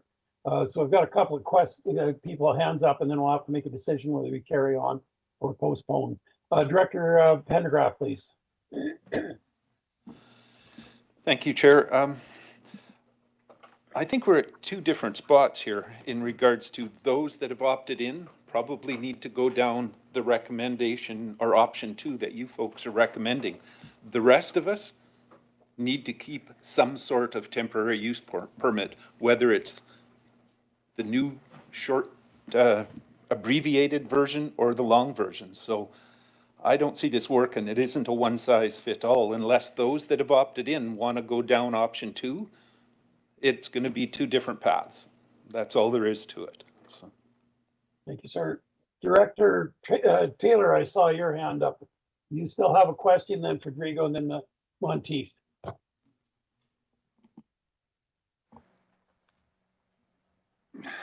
I'll stand now. Thank you. Director Federico, please. Thank you to the chair. So until we go out to the residents of Area E in consultation, I'm not comfortable with any of these options because I imagine it's probably going to be a hybrid of something. And so for now, I'd like to stay status quo until we talk to Naramata E residents. So I definitely want that engagement to see what changes. So that is my preference for today. Director Monteith and Director Gittins. And through the chair, if you haven't guessed, if I don't have financial numbers, I can't make a decision. So until I have that information, I'm uncomfortable. Thank you. Director Gittins, please. Well, I was just going to say for Area F, I'm happy to initiate this review so you get the zoning bylaws forward. So I don't know if we need to go area by area. I totally agree with Director Pendergraft. It's really different if you've opted in compared to if you haven't. There's way more discussion to have if you haven't, but maybe we need to divide it up somehow or go area by area. I don't know if that's possible with an OCP, but yeah, I would like to just get that going. So where it is a permitted use in Area F, as long as you're following the provincial policies, that's what we're looking for. And then I understand that there's more work for cost. I understand that's an important part of it, but I think staff needs some direction on what to do next so they can bring it back for us. So for Area F, I'd like to do the shortest path to changing the bylaws to align, or the zoning to align with the provincial regulation that we've opted into. Director Monteith, please. Through the chair, Director Gittins, does that mean even if we can't do self-declaration, then it would still look like a lot like option 3 and the cost would go up? So I guess I just really need to know the process. And that's my concern for my area, is that I'm getting all the information so that we can make a great decision and streamline it, make it easy. But when I'm hearing staff say that we can't do the self-declaration, which we've talked about, I agree with you. I think that's the best way to go. That scares me. If I can rebut to that, Chair? Not proper procedure, but yes, go ahead. I hear that concern for sure, and I think that's something we can discuss later, but we still need to get the zoning change to align with what we've all agreed to, and the 3 that did agree. Like, that has to happen regardless. So at least if we can get these 3 done, because we do have a timeline for November, I think is when this kicks in. And then, again, another different conversation with the areas that didn't opt in. Thank you. Director Brumfield, please. Thank you, and through the chair, a question for staff, corporate staff probably. Is it permissible, allowable to have a bylaw that automatically excludes electoral areas based on an outside decision? So whether they've opted in or opted out, and that may change in the future because then those that have opted out may want to opt in at a later date. So can a bylaw be written and enforced that includes or excludes certain electoral areas based on their decision and future decisions? Thank you. CAO or delegation? Oh, sorry, yes. The answer is yes. You can craft a bylaw that excludes certain electoral areas or includes them as well. And in fact, we'll be doing that with business licensing shortly. So. Thank you. Does anyone care to make a motion to separate the 2 groups? Yes. Me, I'll do it. Second. maybe Ms. Malden, if you could just help with the wordsmithing on that, please. I will take a crack at it. I just came in partway through, so I'm not privy to the whole discussion, but that the bylaw amendments be initiated in support of vacation rental reviews corresponding to option 2 for specific electoral areas. Is that correct? Okay, so do we have those electoral areas that we can capture now in writing? D, E, and I. D and I? D, E, and I. D, E, and Director Monteith, I see you waving away there. I've got a feeling you don't want to be part of that. Director Monteith, please. Through the chair, when will we get information about the cost and I guess the process between them? Like, so the business license, I want to know that we're asking the questions about septic and water utilities and all of those sort of nuts and bolts. Will all of that be included in the business license? Delegation.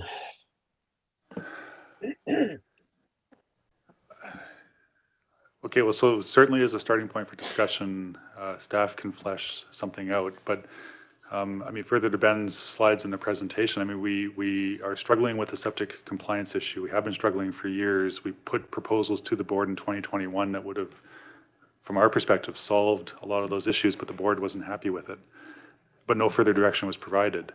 So for us now to presume what you might want to see in a business license reg in relation to septic compliance is challenging. So I think there's probably more discussion required on that issue, and then also health and safety inspections. We're presuming that that's still something the board wants to be involved in, but we don't know. Director Gettens, please. Okay, I'm just going to try and figure out a motion here because it's not, I don't want the work to be committed to option 2. I just want a motion for staff to move forward doing what they need to do to update our OCPs for this, like to update the zoning in our OCP to align with the provincial regulation. So that's the only motion that I want to make right now. It's not tied to option 1 or 2 or 3. It's just doing what needs to be done to make vacation use vacation use allowable if you're going to follow the provincial policy for the areas that opted in. There's probably a way better way of saying that, but that's what I'm looking for. As far as the 1, 2, and 3 options go, I don't know that we're going to get consensus here today. I doubt it, but we need to move forward on getting the zoning aligned for the provincial regulations. And let's do that and then come back with the other stuff. Just to stir the waters a little more, Director Coyne Jr. and then Director Coyne Sr., please. So I'm just trying to wrap my head around what's going on here. So the 3 that have opted in are asking for a motion to change the OCP to match the legislation. Yeah, it's now a permitted use. Okay. And that excludes, so that's, there's nothing about the other people, just that is in the motion, nothing else, so that we don't muddy this. That's what I'm asking for clarity on. I concur. Excellent. Thank you. Director Coyne Sr., please. Yeah, and I like that idea, but do we need to get that specific today? Because then you still have to get into all the other nuts and bolts of it, as Director Monteith said. Can we just simplify it that we allow staff to carry on with the vacation rental review so that all of this stuff can come back at a future date, preferably fairly soon, and so we can carry on with life? Delegation.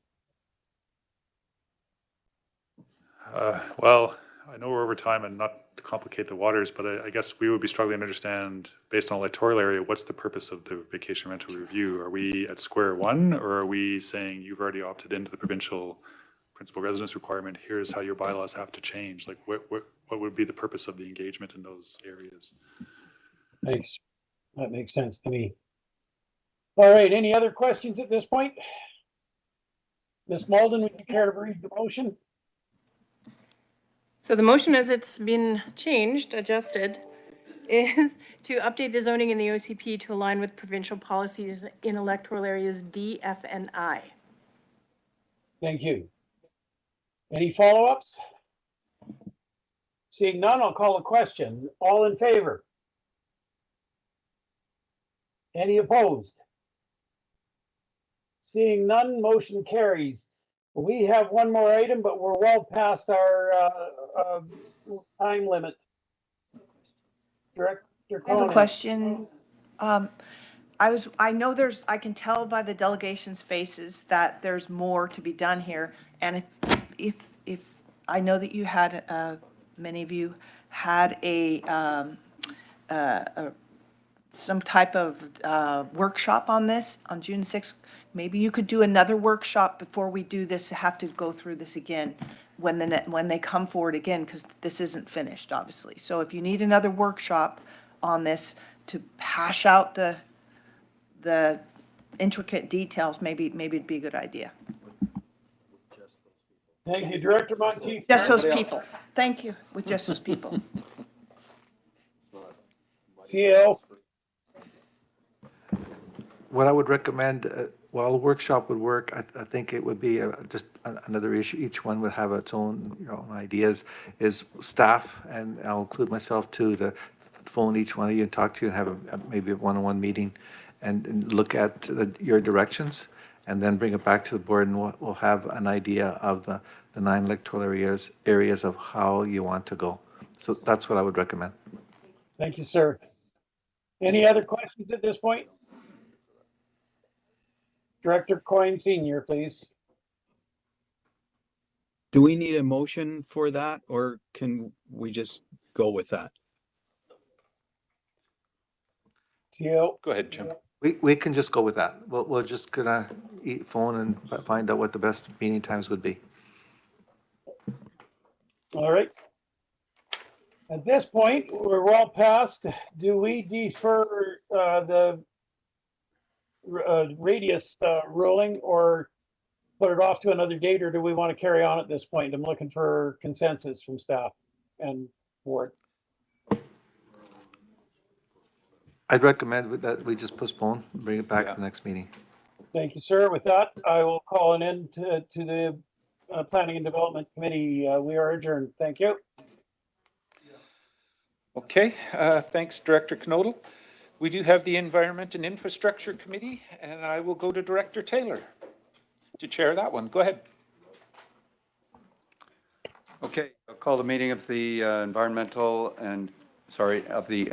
and Infrastructure Committee to order at 10:15. I'd like a motion to approve the agenda. Made, seconded. I'll call the question. All those in favor? Thank you, that's approved. First item up is the Sage Mesa Water System Acquisition Update, presentation of engineering and financial assessments. I'm going to refer that to the CAO, and over to you. Thank you, Chair.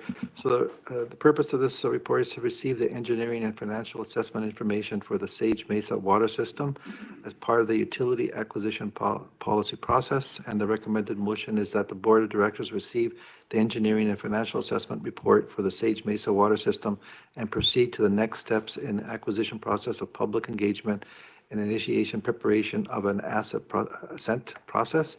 And I'll just pass this on to staff to give you any information that they have. All right, thank you. I'm just going to pass it right over to our consultant, Lee Peltz from McElhaney. Good morning. My name is Lee Peltz. I'm the engineering manager for McElhaney for the South Okanagan.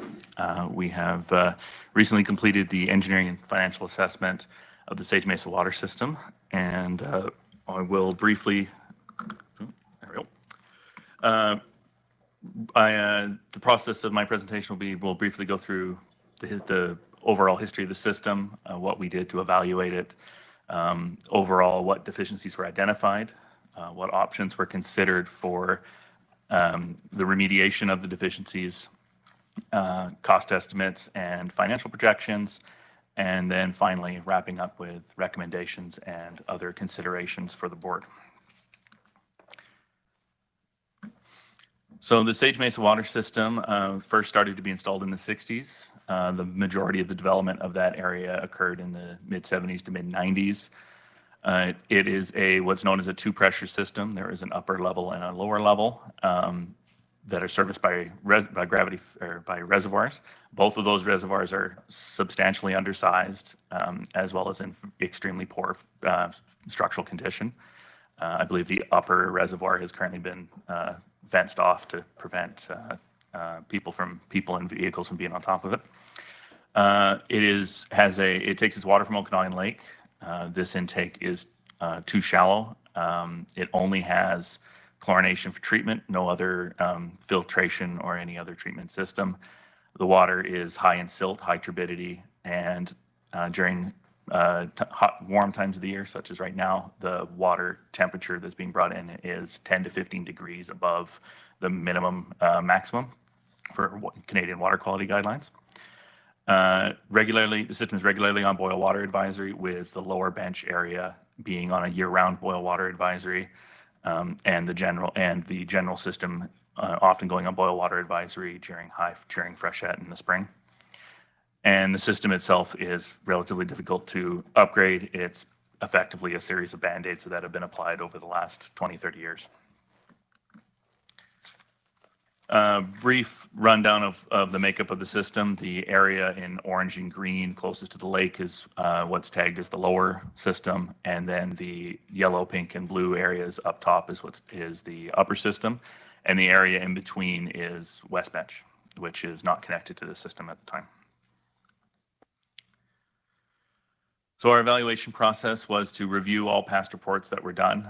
There have been a number done by a number of my fellow consultants over the years, as well as a desktop review of the current intake and treatment system, which gets inspected every couple of years, as well as a general infrastructure age and condition assessment. In addition, we reviewed the West Bench system overall, which I will get to the reason why shortly. And then we developed a info water model of the West Bench system to determine where there was flow restrictions, pressure restrictions, that sort of thing. And then age and condition of the infrastructure was accounted for afterwards. We also reviewed the City of Penticton water model, which currently services West Bench, and had the city review the results of our analysis. So in general, the deficiencies identified, the water intake and treatment.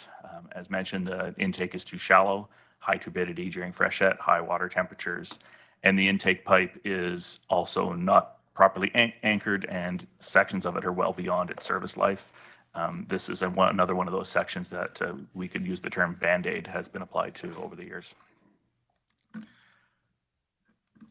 The treatment itself, it's only chlorination. It's only manually controlled. There is no allowances for automatic adjustment based on water condition.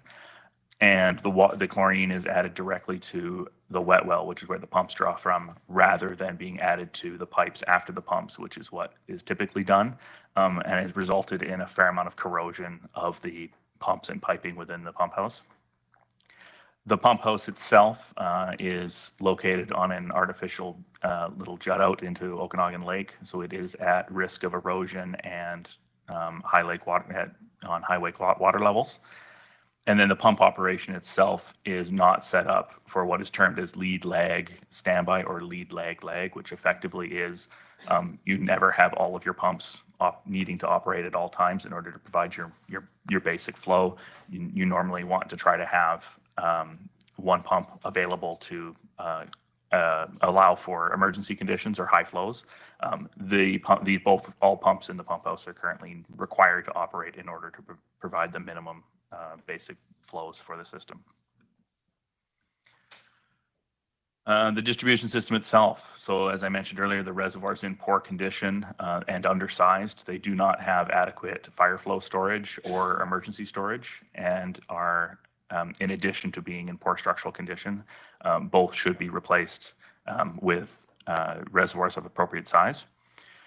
The upper reservoir itself is at an elevation where the highest serviced properties often see low pressures under regular usage, and that is just a result of effectively the upper reservoir isn't high enough to provide those pressures. Hydrants, due to pipe restrictions, small pipes, most of the hydrants in the system do not provide the minimum required fire flows of, in this case, 60 liters a second. And there are a few cases where there are hydrants missing where inappropriate fire coverage. So a few additional hydrants are required.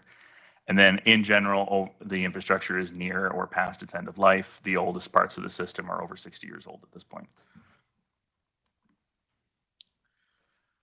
So as an indicator of fire flows, the red dots on this map are the fire hydrants that have inappropriate fire flows. There are only 3 hydrants in the system that provide appropriate fire flows. Those are the ones closest to the upper reservoir and the one closest to the pump station. And in order to correct this, the pipelines highlighted in red are the pipes that need to be upgraded in order to provide those fire flows. These are all upgrades that are required. It's purely to require fire flow. No other. There's no requirement for domestic or anything like that. As with most water systems of this size, your fire flow requirements are typically your drivers of what sizes your pipes need to be. Domestic usage is almost never higher than what your fire flow usage would be. So options considered. First options are on where the water supply should come from. First option was to maintain a intake from Okanagan Lake. The entire pump house, intake piping, the entire system would need to be completely replaced. There's basically none of it that is reusable. And then construct an appropriate water treatment plant. In terms of where that water treatment plant would go, there isn't a lot of available space between the pump house and where the lower reservoir is now, which is currently on Pine Hills Golf Club property.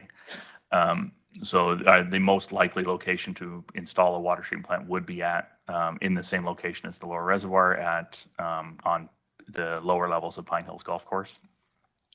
And of course, adding a water treatment plant adds additional operation and maintenance that the RDOS is not currently handling. We reviewed 4 potential water treatment options. These are all fairly standard options that are used in water treatment plants throughout the country. The option we ended up going with is what's termed as a sand, media, and granular activated carbon with ultraviolet disinfection. That we selected this because it's a fairly low maintenance system, good for a smaller system such as this. The other options, such as hollow fiber or dissolved air flotation, they're fairly technical systems and require a lot more operations effort and there's a lot more maintenance cost.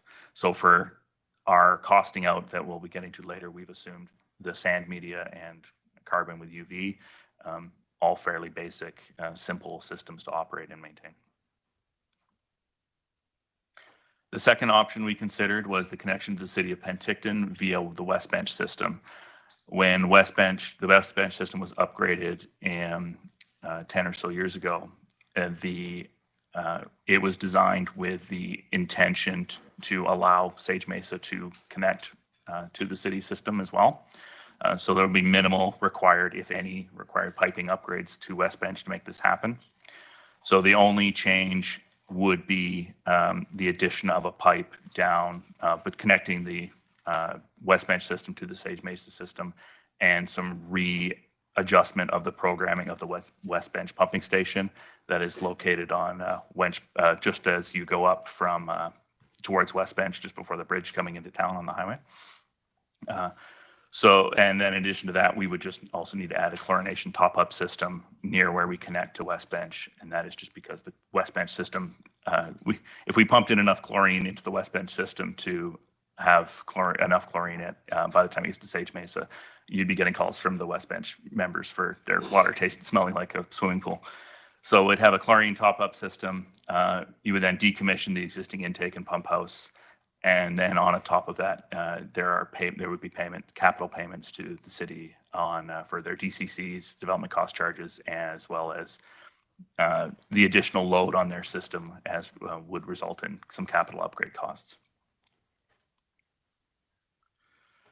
Furthering on with that, we have the reservoirs.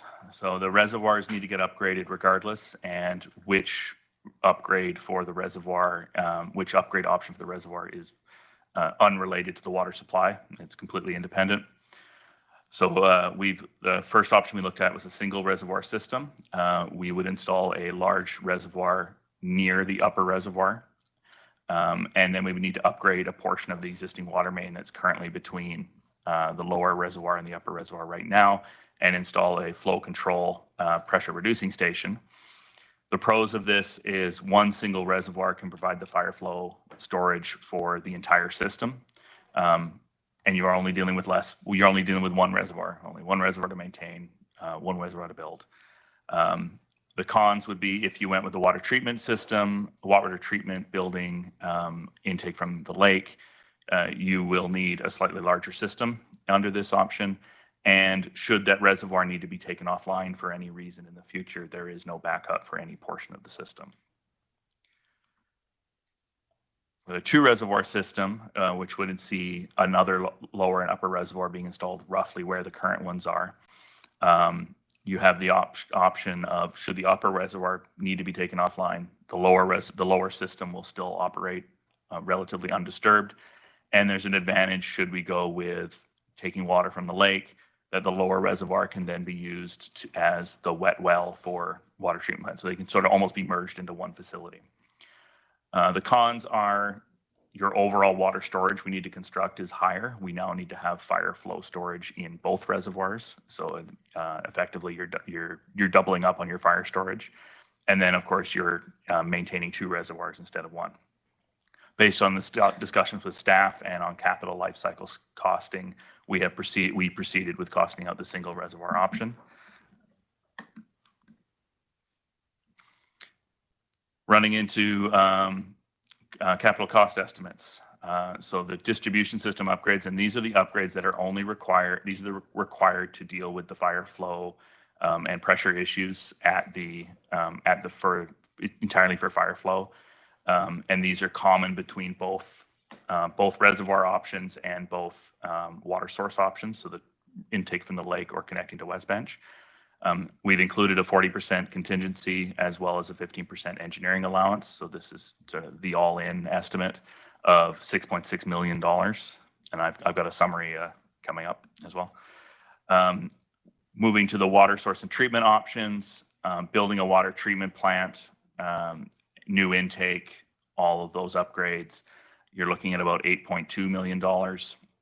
Whereas if we connect to West Bench, our capital construction costs are substantially lower, but then we add in the costs to the city of Penticton at $3.35 million for an overall of $6.4. And adding that to our distribution system upgrades, you end up, I switched the order on my slides, apologies. Moving to the reservoir, the single reservoir option, we're looking at about $3.65 million, and if we went with the two reservoir option, we're looking at about 4.1. Cost of the reservoirs is substantially lower on the single reservoir option, but we then have to add in the booster station and flow control valves, so that added in a little bit of extra cost on that.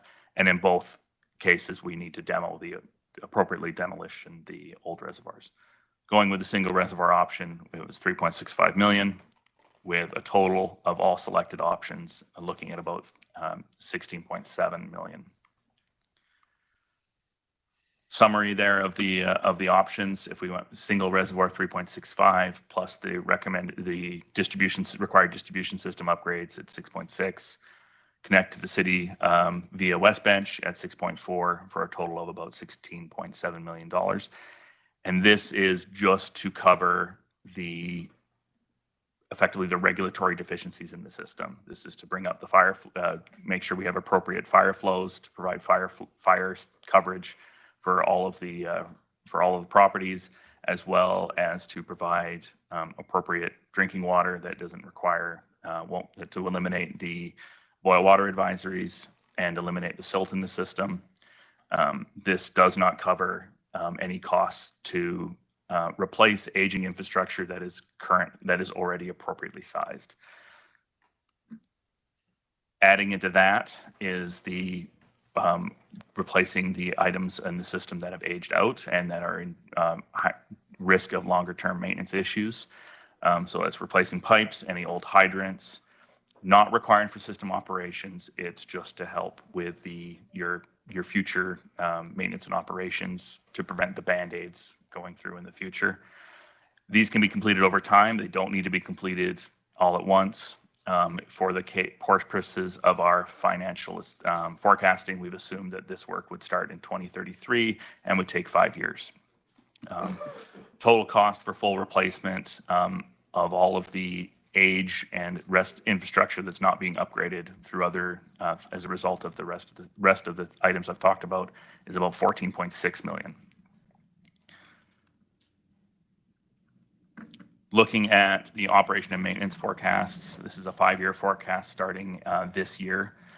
So assuming before nothing's been done, all 3 options are costing the same. So currently, the forecasted operation and maintenance requirements for the system as it sits today should be just a hair under $400,000 a year. Moving into 2025 with the bringing online either of the water treatment plant options or connecting to the city. The taller bar in the middle, the teal one, is the water treatment plant option. So you're looking at about $450,000 a year. Whereas if you're connecting to the city and the city is doing all the water treatment for you, you're looking at just a hair under $200,000 just to operate maintain the system itself and the booster stations and that sort of thing that we've added in. And then from the subsequent years, we're just effectively looking at inflation changes through there. And then on a capital renewal, capital expenditure forecasting, the left-hand graph is for the water treatment plant option, the intake from the lake. So you're looking at assuming that the reservoirs and the water treatment plant are brought online for next year. You're looking at just over $12 million in 2025, $4 million in 2026, and we've projected out the remainder of the required upgrades on a sort of from a most urgent to least urgent through to 2032 on the capital upgrades, the upgrades required to bring the system up to regulations. And then the costs shown from 2033 to 2037 is that $14.4 million for upgrading the rest of the system spread out over 5 years. On the right-hand graph is effectively the same graph, but for the West Bench system, for connecting to West Bench and the city. So very similar in terms of the spread, but your overall capital costs are quite a bit lower at about $8 million in 2025 and 3.75 in 2026, and then down from there. Your upgrades for the rest of the system from 2033 to 2037 as projected remain the same.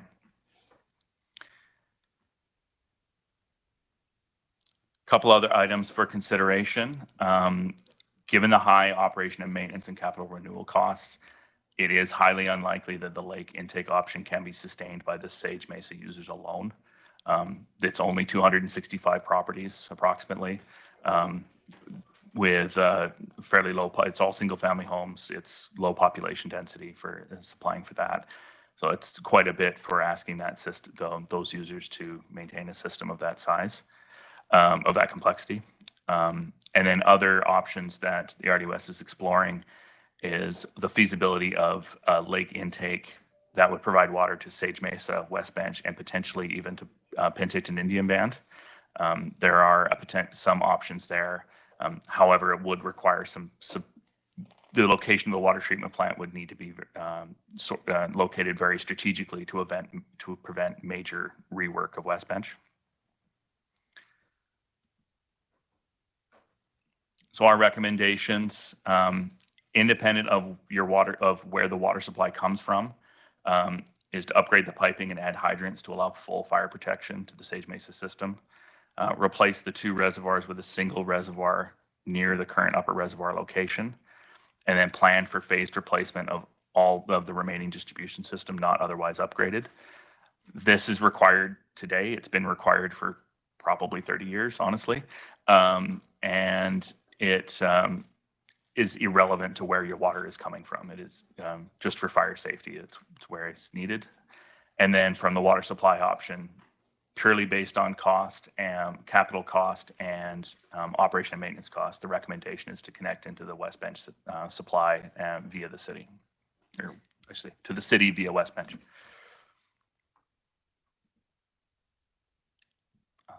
Available for any questions. Okay, open to the floor for questions. Director Coyne? The bulk water agreement, how do we have a timeline on like when that needs to be renewed? Like what's the guarantee on the cost of water and all the rest of that good stuff? Because that's going to play into long term. Yeah, the agreement itself has another 12 years. There isn't any clauses in there that indicate how it would be renegotiated. So that would be something to be determined.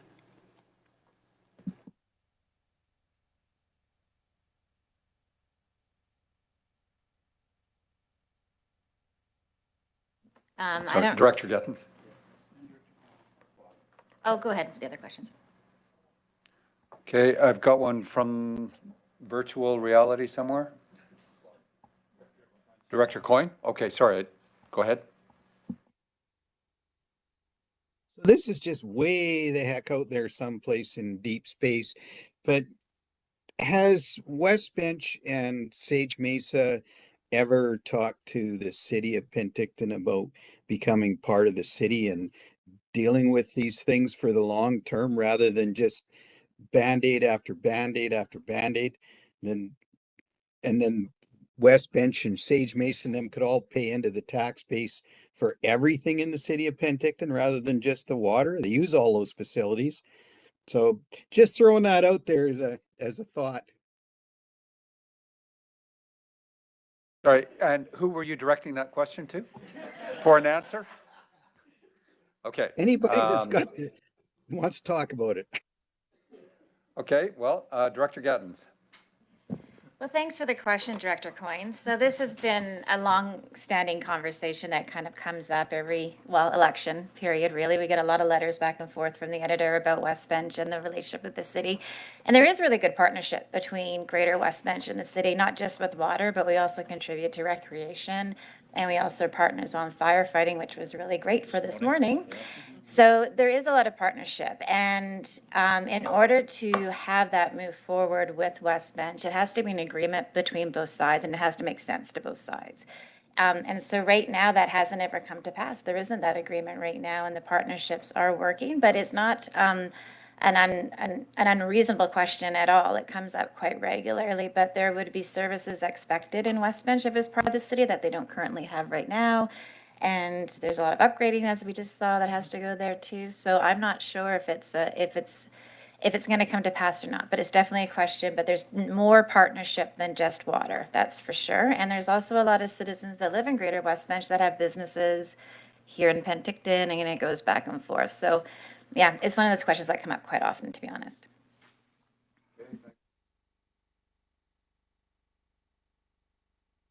Sorry, question from Director Monteith. Yeah. Thank you. My question. Director Monteith, go ahead. Thank you. My question.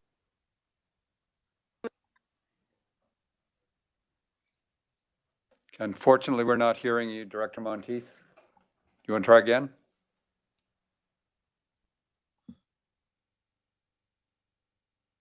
No. Okay, I'll go to Director Miller. Can you hear me now? Now we can hear you. Oh, sorry. I was just saying that my. No, you're dropping in and out. And mostly out, correct, yes. Okay, I'm going to go direct to Director Miller. Thank you, Director Coyne Sr. I think that's an outstanding idea. And we've heard that at least in all the time that I've ever resided in the Okanagan. And I guess I would ask Director Gettins, would you consider such a proposal? I know it's not an easy thing to do overnight, but what is the appetite and mood in West Bank? Would they like to join the city? Or West Bench, I'm sorry. Thanks for the correction. Freudian slip. What is the mood in West Bench? Because I've often wondered that myself. Why not amalgamate with the city? Yeah, I guess, you know, we're getting a little, I'm wondering if we're getting off topic here, if you want to take a quick answer and then let's try to, we're way behind time. Yeah, thank you. So as always, it's up to citizens, that's the answer. There's always up to citizens. But I am going to go and take a look at the administrative recommendation here. So a lot of good information that came, and I really appreciate that. And I think that was really thorough. I also want to just thank you for doing that and also recognize the utility owner as well, because I know that they have been pretty involved in this process. And they also had the reserves to pay for this report. And I appreciate it. I know it's a high-level report. And I know if there's citizens right now on the water system and you're hearing these numbers, I'm sure it's not feeling really great at the moment.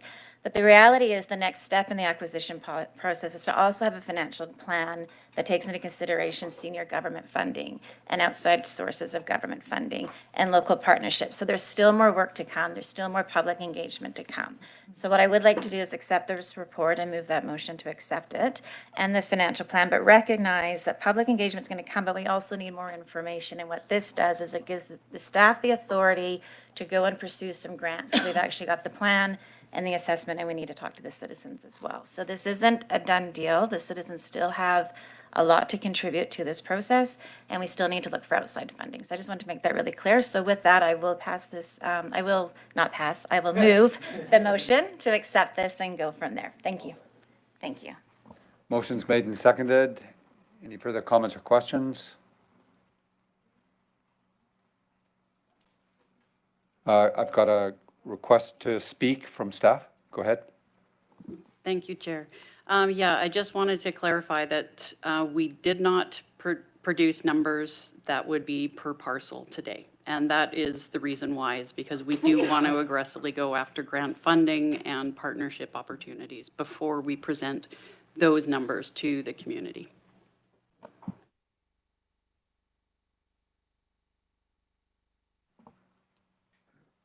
Okay, any further comments or questions? Okay, I'll call the question. All those in favor of receiving and proceeding to the next stages? Anyone opposed? Hands up if you're opposed. Okay, that motion's carried. So I think that is it. Right, I'll call for a motion to adjourn. So moved, seconded. All those in favor? Thank you. Hey, thank you, Director Taylor. And just so, for those folks in the audience, we are a bit behind, so we're still on the corporate service, or just moving into the Corporate Services Committee. Looking for a motion to approve the agenda for today. Moved, seconded, thank you. All in favor? Great. Any opposed? Motion carries. We've just got the one item, which is a delegation from the Okanagan Regional Library, and there she is. Please, right there at the front. And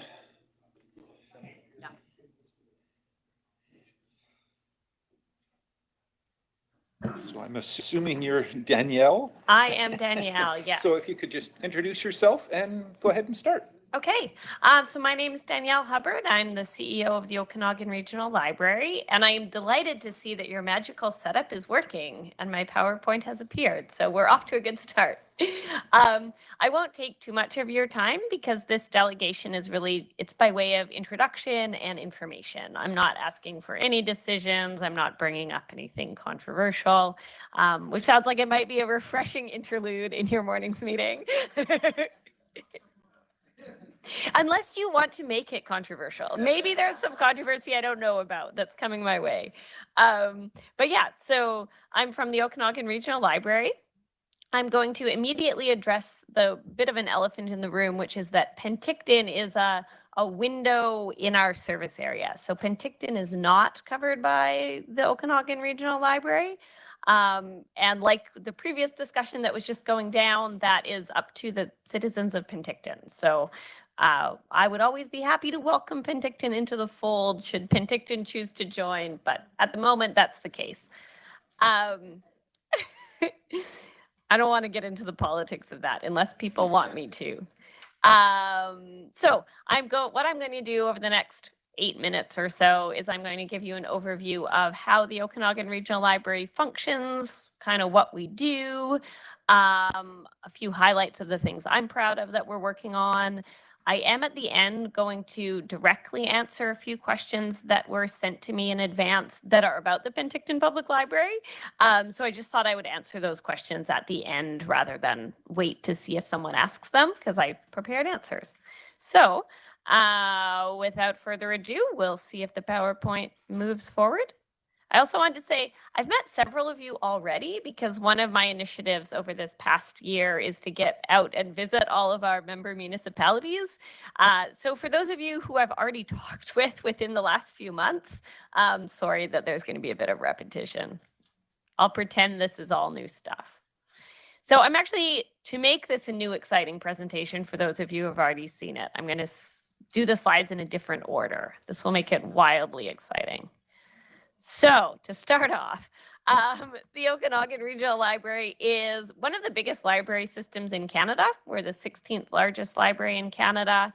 And we provide the 4th largest array of public programming of any library in Canada. I now can't remember who's beating us, but maybe we'll beat them one day.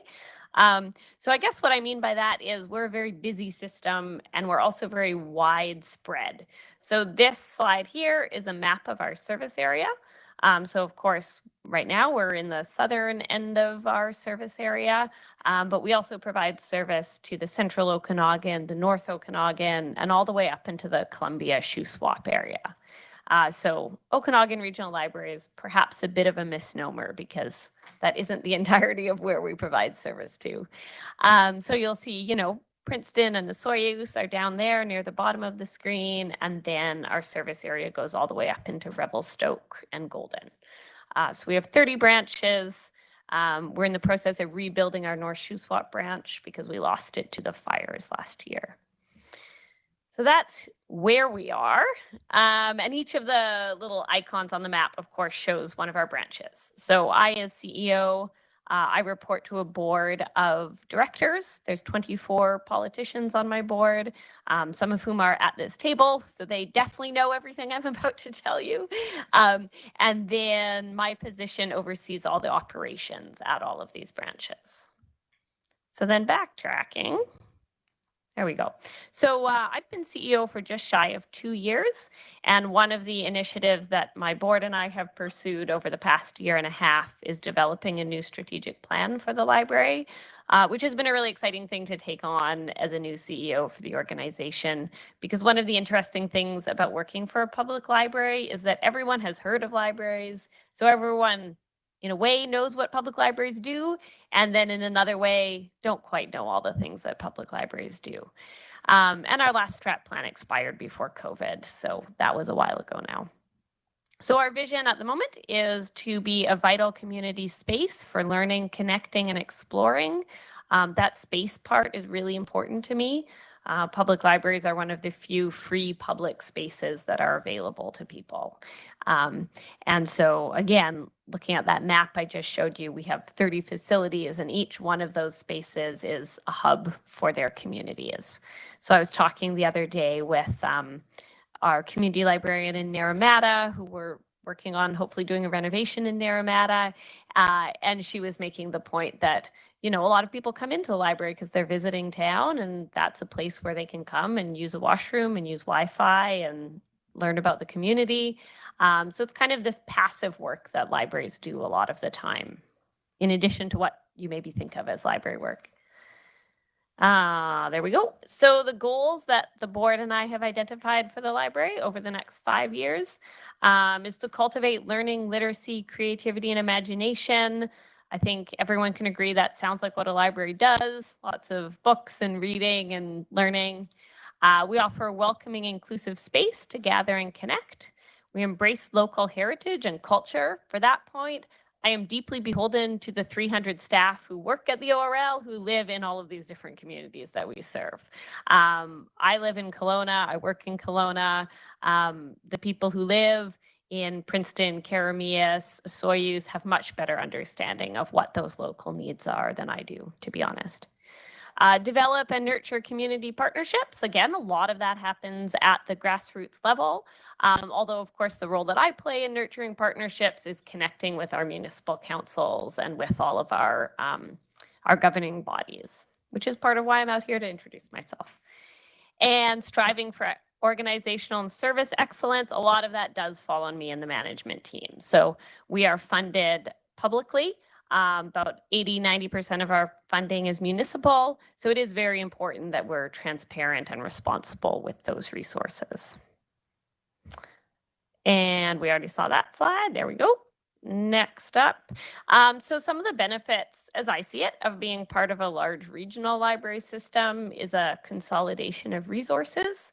So up and down the Okanagan Valley, through our whole service area, we have just under 600,000 physical materials, which is kind of a fancy way for saying most of those are books, but some of them are also DVDs, CDs. We have a Library of Things collection, which is a glorious creative grab bag of anything that isn't a traditional thing to circulate at a library, such as birding backpacks or robotic kits kids can experiment with.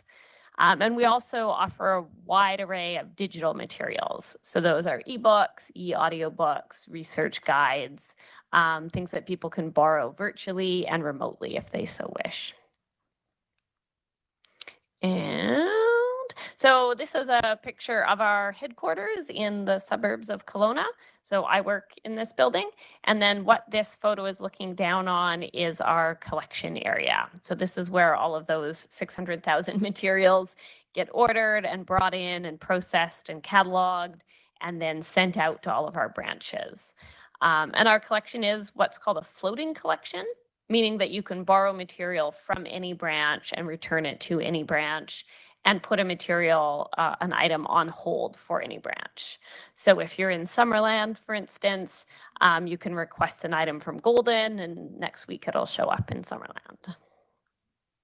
Unless the roads are closed, then sometimes it takes a little bit longer. So finances are always an exciting note to mention. So again, about 80–90% of our operational budget comes from our municipalities. So we have a per capita levy for each of our municipalities that my CFO and I propose to the board each year. If our board agrees, then that's what the levy is. It's a combination of population and then also land valuation. So if you're a larger community like Kelowna, Kelowna pays about 40% of our operating budget. And then that budget is topped up with a provincial grant. So all of that is laid out in the Public Library Act, the legislation that governs public libraries in BC. So that's what we follow. And then myself and the board and my CFO, we have a financial allocation model, which is kind of a fancy term for exactly what it sounds like, that we take in that revenue and then we apportion it out proportionally to what we're getting from each of our communities. So the idea there is to try to make things as fair as possible. So communities are, they're consolidating their resources, but they're not picking each other up, because we do want the citizens of each of our communities to be getting the services that they're paying for. And I think my last slide is a placeholder slide where I'm actually going to answer the questions I received ahead of time about Penticton. I'm not sure who they came from, but they're very relevant questions since we're in Penticton.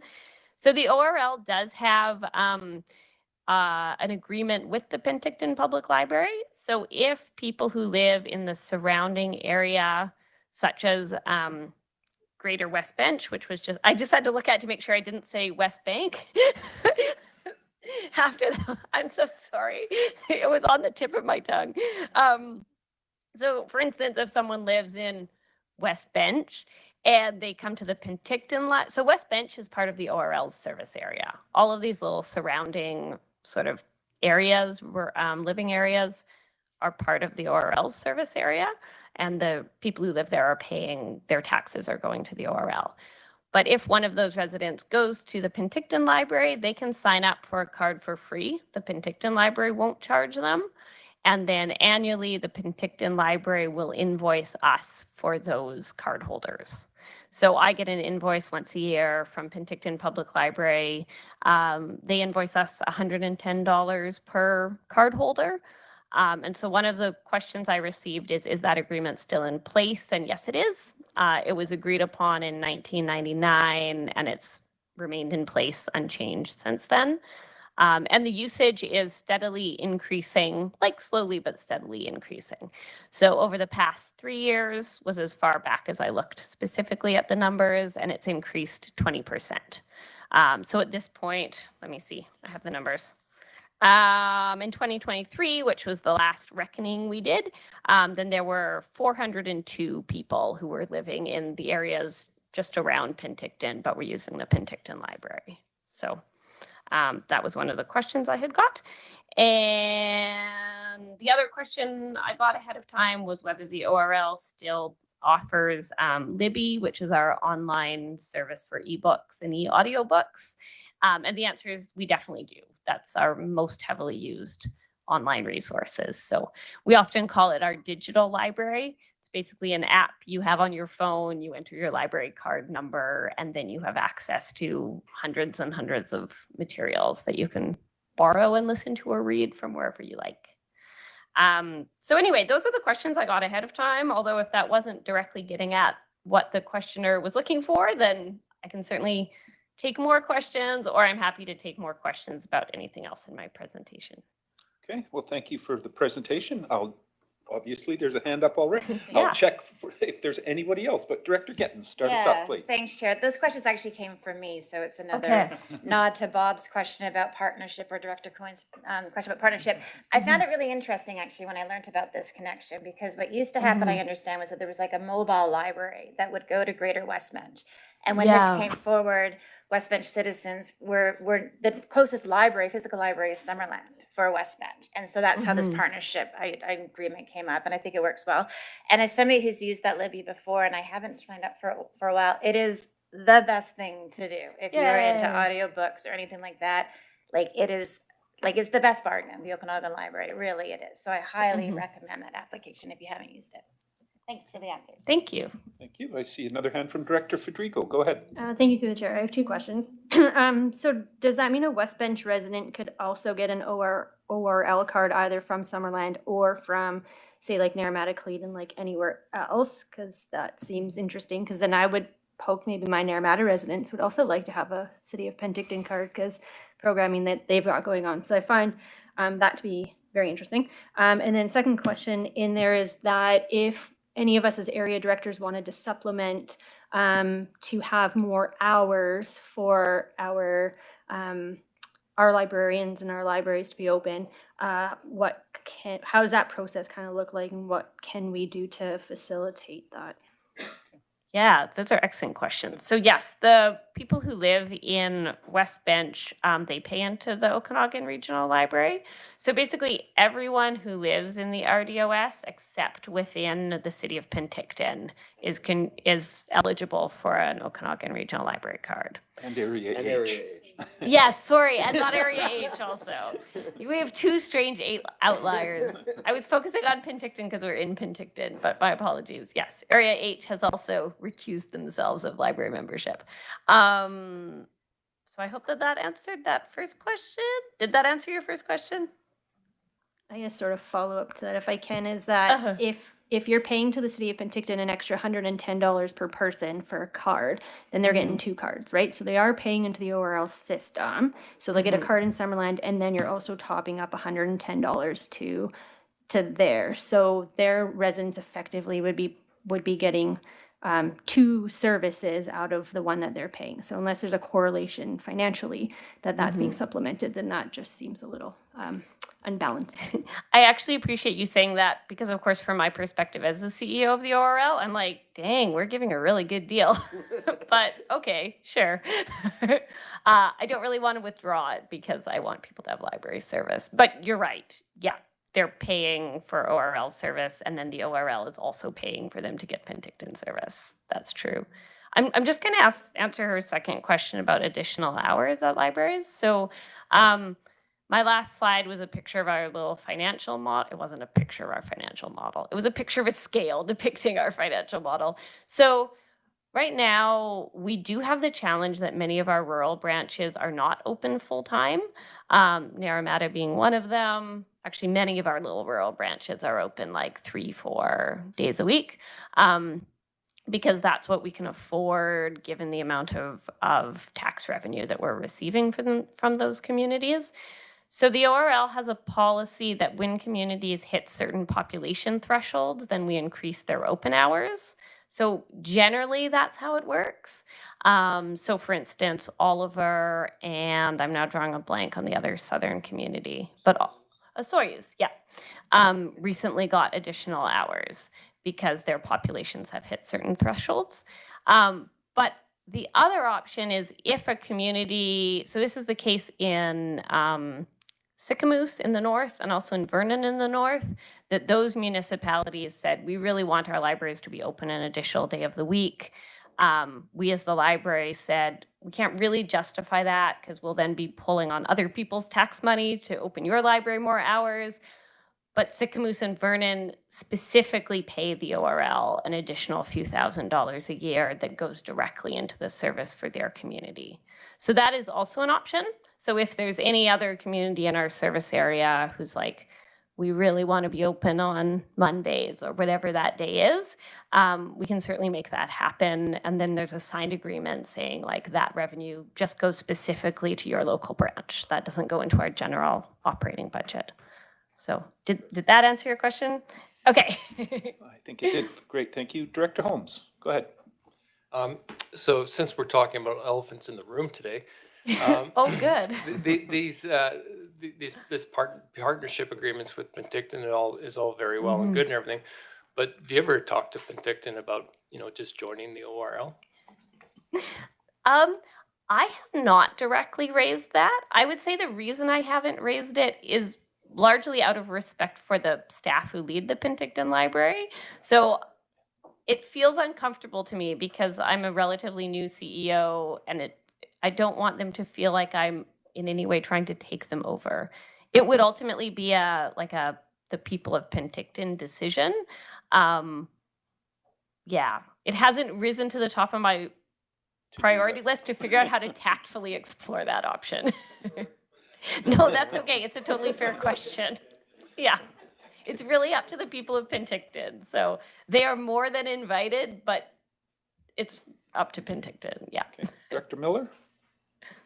Thank you, Director Holmes. I happen to be council's representative on the library board, and that's an incredibly onerous responsibility. And I have asked that same question, and it doesn't go over particularly well with staff. And apparently there's a long list of reasons how Penticton is benefited by being independent. So certainly the idea has been kicked around before, but I don't think it's ever been taken to a second step.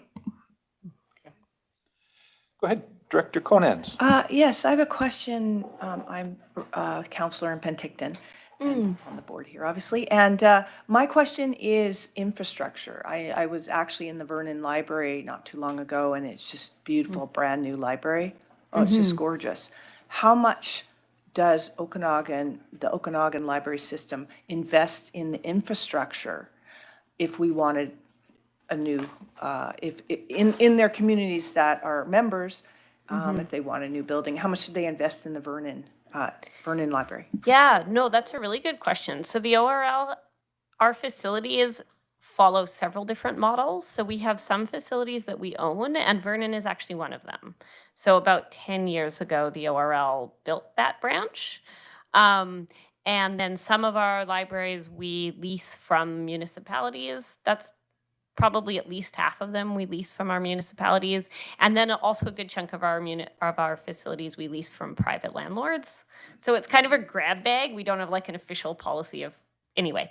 But when our facilities are either built or majorly renovated, then that goes through the approval from my board. So usually how it would work is if I identified a facility that like, ooh, this really needs some love and attention, then I would bring that forward as a recommendation to the ORL board. And then we have a pretty healthy facility reserve and facility, well, it's been a little bit depleted by building our new West Kelowna branch, but in general, we do have reserves specifically for looking after our facilities. Yeah. Okay, I see a hand from Director Roberts online. Go ahead. Thank you, and through the chair. Inadvertently, I'm going to be providing kudos for Penticton and Penticton's library. So I got a question recently in a town hall meeting in regards to the Okanagan library system. They, and as I've seen recently, the kudos for the library in Penticton around their book, what do you call it, recycling program. That's been quite very successful. And I'm wondering whether or not the Okanagan Library has been looking at a like type of system throughout all the little libraries in regards to recycling of books, because it seems to have gone on gangbusters in Penticton. Thank you. Yeah, thank you. We have a recycling program in our Central Okanagan branches through the Regional District of Central Okanagan. We don't yet have like a system-wide recycling program. Sorry, I'm trying to make eye contact with you, but I'm sure it doesn't look like it from your perspective. That is definitely something I would like to pursue, though, to make it system-wide, because that was something we discussed a lot in our strategic planning is, you know, environmental responsibility. So I guess the answer is in about a third of our system, we have a recycling program, but not in the rest of it yet. Okay. I think we have Don't. Oh, no. Oh, CAO, go ahead. Just want to Mr. point out, Zafir. I have a City of Penticton library card, but I was also able to get a regional card, so it works the other way around too. Yes, I'm glad you asked that. Yeah, so it is also possible for people who live in Penticton to get ORL cards. We don't, yeah. And if you get an Okanagan Regional Library card, you don't have, if you live in Penticton, but you get an Okanagan Regional Library card, you don't have access to all of our online resources. And that's not actually an ORL decision. That's the way our licensing agreement with that e-resource provider works. But yeah, then you can access all of our physical materials and books. Okay. Well, I don't see any other hands. Thank you very much for your presentation. Thank you. It was nice to meet you. Yes, thank you so much for having me in the middle of your busy, busy morning. No problems. Looking then for a motion to adjourn. Corporate moved, seconded. All in favor? Thank you. Any opposed? That motion carries. We'll jump straight into the Regional District Okanagan Smilkameen regular board meeting. We have a proposed agenda before us, but there are a couple of changes proposed. We're going to be pulling F1, the business licensing one. Director Monteith had asked me to pull H2.1 as she's not in the room, and that was her motion to potentially deal with. And I think we're adding one item in the closed agenda. So with those changes, look for a motion to approve the agenda. Moved, seconded, thank you. All in favor? Great. Any opposed? Motion carries. Consent agenda, corporate issues. Looking for a motion on that one. Someone prepared to move it? Moved, seconded, thank you. All in favor? Great. Any opposed? Motion carries. Consent agenda, development services. Only one item there. Looking for a motion on that one. Moved, seconded, thank you. All in favor? Great. Any opposed? None. Motion carries. That brings us to development services, building inspection, item B1, CAO. Thank you, Chair. The purpose of this report is to seek direction from the Regional District Board regarding enforcement against the property owner at 5530 Primrose Lane, legally description 148, Plan KAP 1728. And the recommended motion is that that Section 302, Notice of Title pursuant to Section 302 of the Local Government Act and Section 57 of the Community Charter, which made applicable to the Regional District by Section 302, be filed against the title of lands described as Lot 148, Plan KAP 1728, and that certain works have been undertaken on the lands contrary to the Regional District of Okanagan-Similkameen Bylaw 2805, 2018, and that if by October 31st, 2024, the property is not in compliance with the Regional District of Okanagan-Similkameen Building Bylaw 2805, 2018, injunctive action be commenced against the property owner. Staff's here to answer any questions or concerns you may have. Okay, I'll go to Director Knodel for direction on this one. Recommending the administrative recommendation, please. Okay, so you're moving it, it's seconded, it's on the floor. I would ask if the property owner in this case is in the room or online and wants to address the board. This would be an opportunity to do so. I'm not seeing any hands in the room. Is there anyone online that I'm missing? Danny? Okay. Seeing none, I'll ask the board if there's any questions. Again, seeing no hands, call the question on this one. And this is, as the recommended motion is on the agenda before us. All those in favor? Thank you. Any opposed? Motion carries. Down to Section C, Development Services, C1, Parkland Dedication, CAO. Thank you. As part of the proposed 8-lot subdivision of the subject property, the property owner is proposing to make a payment to the regional district in the amount that equals the market value of 5% of the land being subdivided. The administrative recommendation is that the Board of Directors require the owner of the land described as Lot 5, Plan EEP 74523, District Lot 1055 for 199 Alder Avenue, Caledon, provide cash in lieu of parkland in accordance with Section 510(1)B of the Local Government Act, that the amount of $82,000 be paid to the regional district as fulfillment of the requirement of Section 510(1)B of the Local Government Act for the subdivision of the property described as Lot 5, Plan EPP 74523, District Lot 105S for 199 Alder Avenue, Caledon, within 6 months. Staff's here to answer questions you may have. Okay, I'll go to Director Monteith. Go ahead. Thank you. Can you hear me? We can. Go ahead. Thank you. Through the chair, I'd like to make a motion that it gets moved to my Caledon Parks and Recreation Commission, please. Okay, so you're asking for it to be sent to the Community Parks and Rec Commission. Is there a seconder for that? Moved and seconded. It's on the floor. Any discussion on that? Not seeing any hands. I'll call the question. All those, and this one happens to be, just to be sure, it's corporate. Okay, all those in favor? Thank you. Any opposed? Motion carries. Down to C2, a temporary use permit in Area E, CAO. Thank you, Chair. This application is seeking to allow the residential use of 4 recreational vehicles on the subject property through the issuance of a temporary use permit, and the administrative recommendation is that the temporary use permit number E 2024.003 to allow the residential use of 4 recreational vehicles at 6447 Shoot Lake Road, Naramata be denied. And again, staff's here to answer questions. Okay, I'll go to Director Federico. Direction? Yeah, thank you, the chair. I'm going to move the alternative recommendation number 2 so that we're going to approve it without conditions, please. Okay, so you're moving that. Is there a seconder for that? It's seconded. It's on the floor for discussion. Any discussion from the board? Director Gettens, start with you. Yeah, thank you. I'm just trying to pull it up here, but it's not working. I want to make sure, is this the property with a couple of RVs that have been renovated and there's one shared? Is that the one we're talking about? Thank you. Okay, I can't see it here. Do you know, Director Federico, if this is a commercial property? Are they renting out these properties on Airbnb?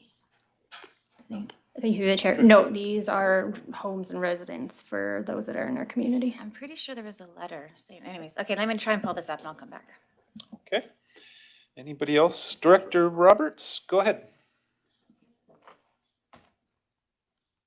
Thank you through the chair. I think this is an important topic. Again, not maybe to be discussed at this point, but again, we talk about alternate housing the different needs that we have throughout the regional district, people living on forest service roads, et cetera.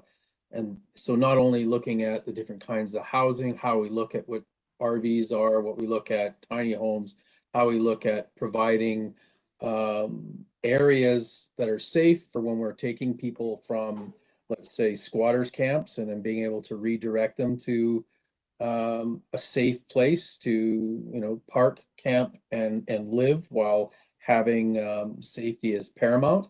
And I believe, again, this is at the cornerstone of a discussion and stuff that was brought up at strategic planning by Director Coyne and myself quite a few years back and continued. So again, I think this is the reality, not a growing reality, but the reality of a good portion of people that whether or not they're working at Walmart, working as a chef at a local winery, trying to find particular housing.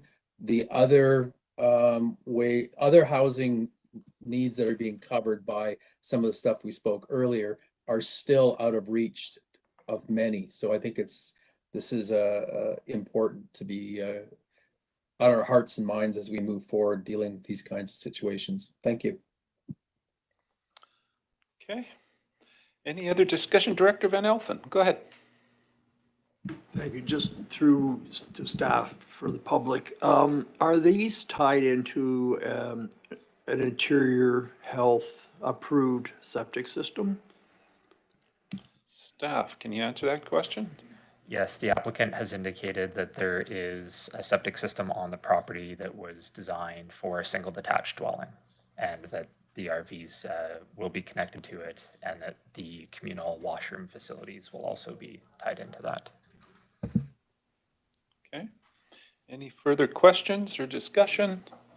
Director Federico, go ahead. Thank you through the chair. And yeah, to Director Roberts' point, right? Like, we're looking at housing for people in our community, and I'd just like the board to take note that the representation, there was over about 45 letters that came in supporting these families and these parcels, and just them as important members of our community. And so we'd like to see them being housed. And if we were to take that away, then we have members that are going unhoused now, and that has great impact on their health and just them as community members. So please just take note that there's strong support for these residents and their living situation. Okay. Director Gattens. Thank you. And sorry, I had the two mixed up, so my apologies for my earlier question. So my question around these RVs is that these look pretty permanent. And so, and there's two, I think you're allowed to have two homes on this property is the zoning. So is the idea then in the next 3 years to rezone this property? Because this would be considered more than one dwelling then. Is that the direction that we're heading? Or does it just continue to be renewed as is and there's no zoning? Because I did think that the temporary use permit was for this opportunity to explore things like rezoning and make things more official into our bylaw and meet all the needs and everything. Is that the purpose that we're working towards? That's a question I can't answer. Staff or Director Federico? I'll go to staff first. Through the chair, my understanding from the rationale provided by the applicant is that the long-term intention is to establish a dwelling on the property in compliance with the zoning. That being said, staff did provide some analysis indicating that should the maximum time frame for a temporary use permit be exceeded, that the alternative would be to allow the use through a permanent rezoning of the property. But that is just a hypothetical scenario that could play out. Yeah. Okay. Director Federico? Thank you through the chair. And I think in this time period, as again has been alluded to, we need to be looking at our housing situation, and we need to start looking more clearly at and closely at what we're doing. And so I think within that time period, it gives time for the board to be able to discuss different options and what could happen.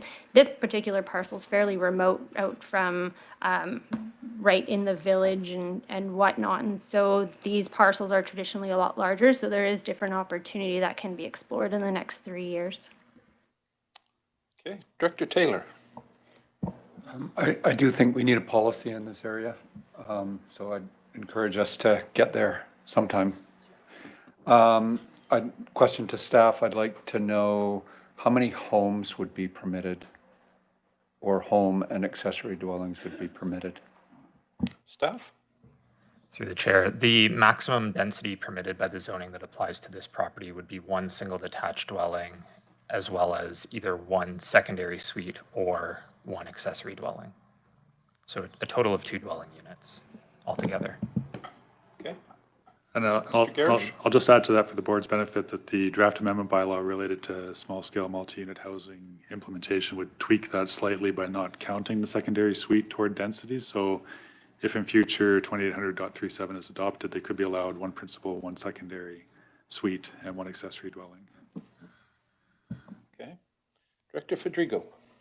Thank you to the chair. I would also add that we don't really have a maximum house size, so you could build a house on there that has 12 bedrooms. And in these 4, because they're smaller square foot printed, the rooms total there are less than potential what a house could be on there. So yes, while we're looking at housing type, we don't limit how many we don't limit the amount of bedrooms that could be in that house. So if we're looking at that, right, then right now we potentially could have less bedrooms in a bigger house that could go on that property. Okay. Director Gilbert. Thank you through the chair, and I guess this is a question for Director Federico. And just curious about the timeframe and what the position is on this, because there seems to be like ample construction of housing and a lot of investment into the property. Why was the investment in this property put into these RVs and tiny homes and not investment into an actual house that would meet the requirements of interior health? Director Federico? Yeah, thank you through the chair. So as indicated in their outline, right, a bit of COVID and other financial situations have popped up for the family. It's also multi-generational, so it's taken some time for them to sort out what they're going to build and how they're going to build it, and then not being able to offer that space independently.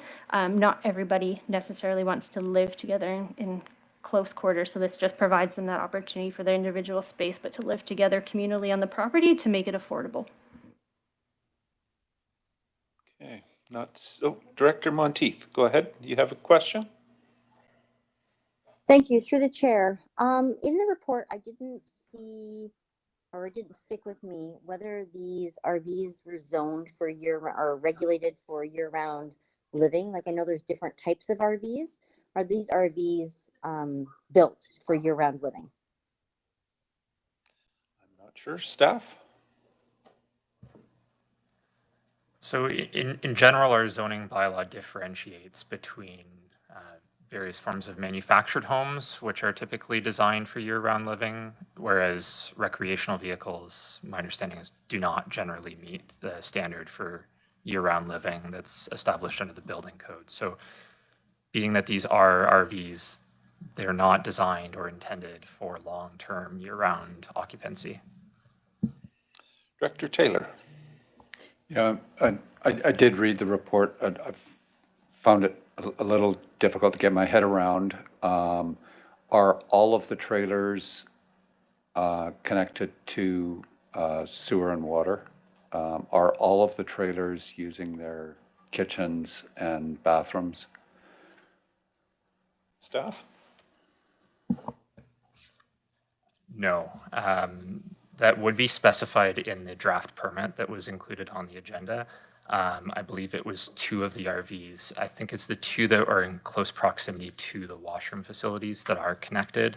The 3rd outlying RV is not connected, and the 4th does not include any cooking facilities or plumbing. It is a shell, but being that it's constructed on an axis and the form of it, it is still considered an RV nonetheless.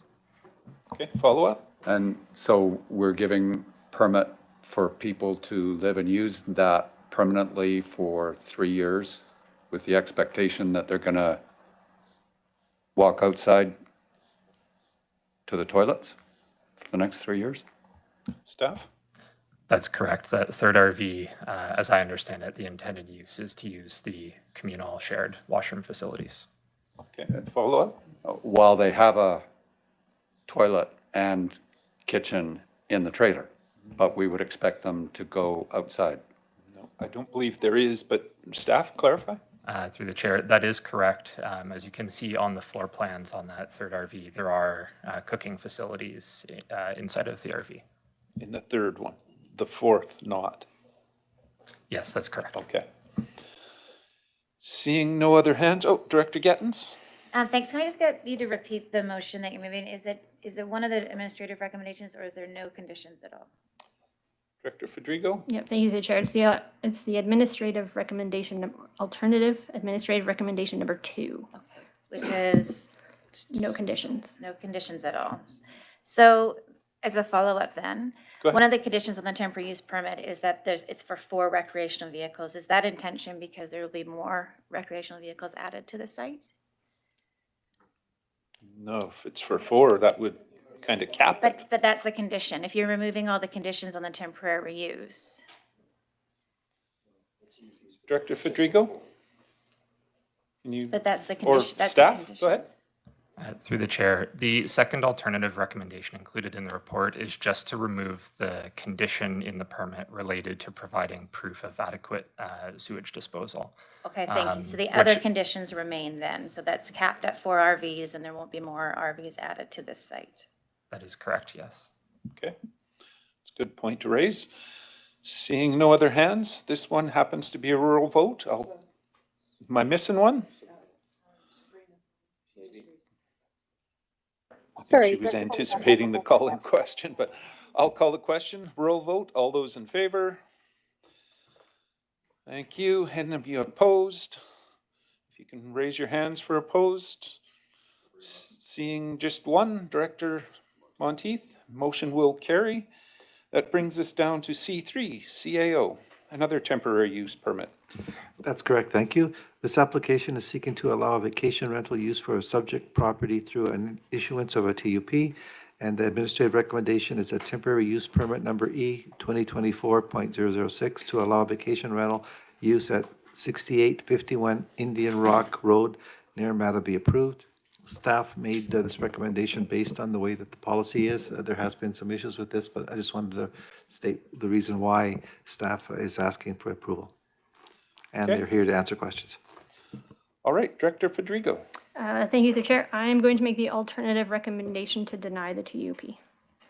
So you're moving denial. Is there a seconder? It's on the floor. Generally, with a motion to deny, we ask if the applicant is in the room or online. If you would just come up to the front there, ma'am, and if you could just, in the little console in front, there's a button in the middle, and that will, put you on speaker. Okay. Please, awesome. go ahead. Hi, everyone. My name is Anoop. It's like Snoop, but with an A. It's an easier way to remember it if you need to know.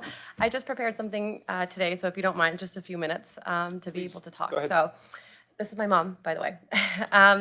I really appreciate this opportunity to speak here, so I want to say thank you to each and every one of you. I know that we have followed and met all the TUP requirements because we work super, super diligently with the RDOS staff who support our TUP application, and I think it's important to give context, which I hope to do here now. I've loved the Okanagan ever since I was a little girl. All my summers were spent here with my grandparents in Penticton before they moved to Summerland. Now they are both in their 80s, and due to their health situation, we want to be closer to them in this chapter in their lives. I pray and hope that they can see me get married one day and have grandchildren.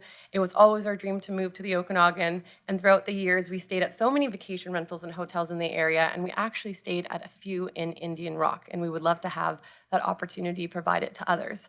I think it's really important to talk about my mom and I's character and our hearts. It's very public information that my family has been in servitude of our communities and of Canada with philanthropy, volunteering, and giving back. We have dedicated our lives to helping others and serving communities we live in and visit.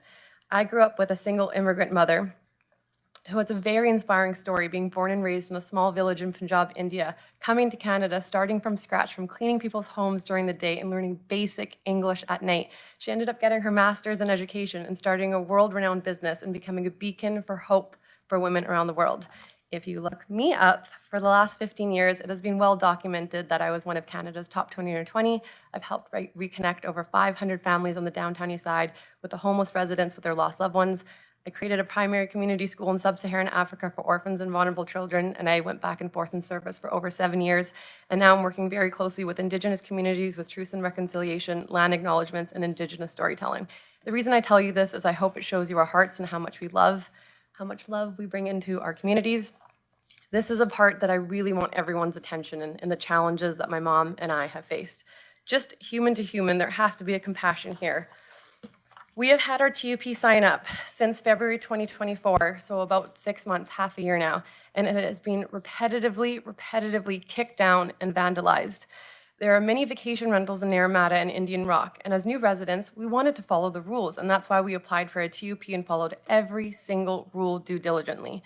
We've received constant phone calls and online bullying saying that we are not welcome in this community.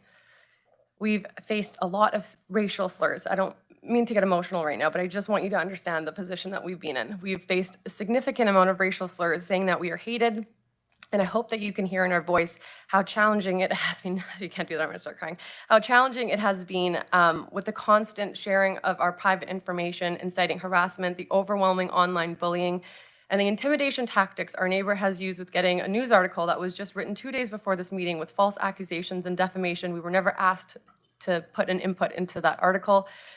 We have a Penticton RCMP harassment case against the very neighbor who was the main source of that article. The verbal abuse has been thrown not only to us, but our family and our friends that visit. My little brother has a fear he won't come to the home. Whenever our friends and family are on the beach, neighbors come and yell, "Are you renting the home? We hate the neighbors. They're not welcome here. Leave." The reason I'm saying this, I just want you to understand how we have been living in constant fear since we moved in earlier this year. In 2024, the law is the law, and just because a neighbor doesn't like you doesn't mean you can't live with peace. Doesn't mean that you shouldn't have all the equal rights and access to permits, just like everybody else. And that's why we follow the rules so due diligently with the RDOS. And lastly, the false allegations. The RDOS bylaw officer, Mr. Tim Donegan, has come to our home to verify all these false claims that were in the letters, and I reviewed every single one of those letters. We have certified documents to verify the allegations are false regarding our septic. Oland Engineering confirms our septic with the Interior Health Authority. These guys are engineers, they know what they're doing. And after these letters came out, Oland Engineering actually wrote a letter to the RDOS verifying they did a full investigation last month to prove that none of these allegations are true, and they're putting their insurance and liability on the line for that. The RDOS has done all the health and safety inspections verifying our parking. They did their due diligence and support our application. With these quote-unquote safety concerns that I read in the letter, there are other Airbnbs running on Indian Rock, and hundreds of guests have visited and stayed at Indian Rock less than 10 feet, 20 feet away from our home, and nothing has happened from other homes, not ours. This is our family home. We only choose to welcome the most wholesome families with 5-star ratings to come into our home. We are super quiet and respectful. It's my mom and I. I'm like a 95-year-old woman. My grandparents are my best friends, and we would only choose to have the most respectful and quiet guests too. I really appreciate you taking the time to learn about myself and my family. This narrative that has been created about this hotel, it's our home. It's not a hotel. Whoever created this is like marketing 101 genius who spread this. And if you can see in the letters are from partners, husbands and wives, same families. It seems like it's a lot of letters, and they're copy and paste because I know there was an email blast from one of the neighbors that sent it out to everyone else to petition to this. There is a community that has banded together and called us because we look very different than everyone in the community, and it has to be noted. And lastly, this is my mom's principal residence. We never said we were renting the whole home. You can see in our application that the suite is owners. We were always going to be in the home when we were renting it, just like the other people on Indian Rock.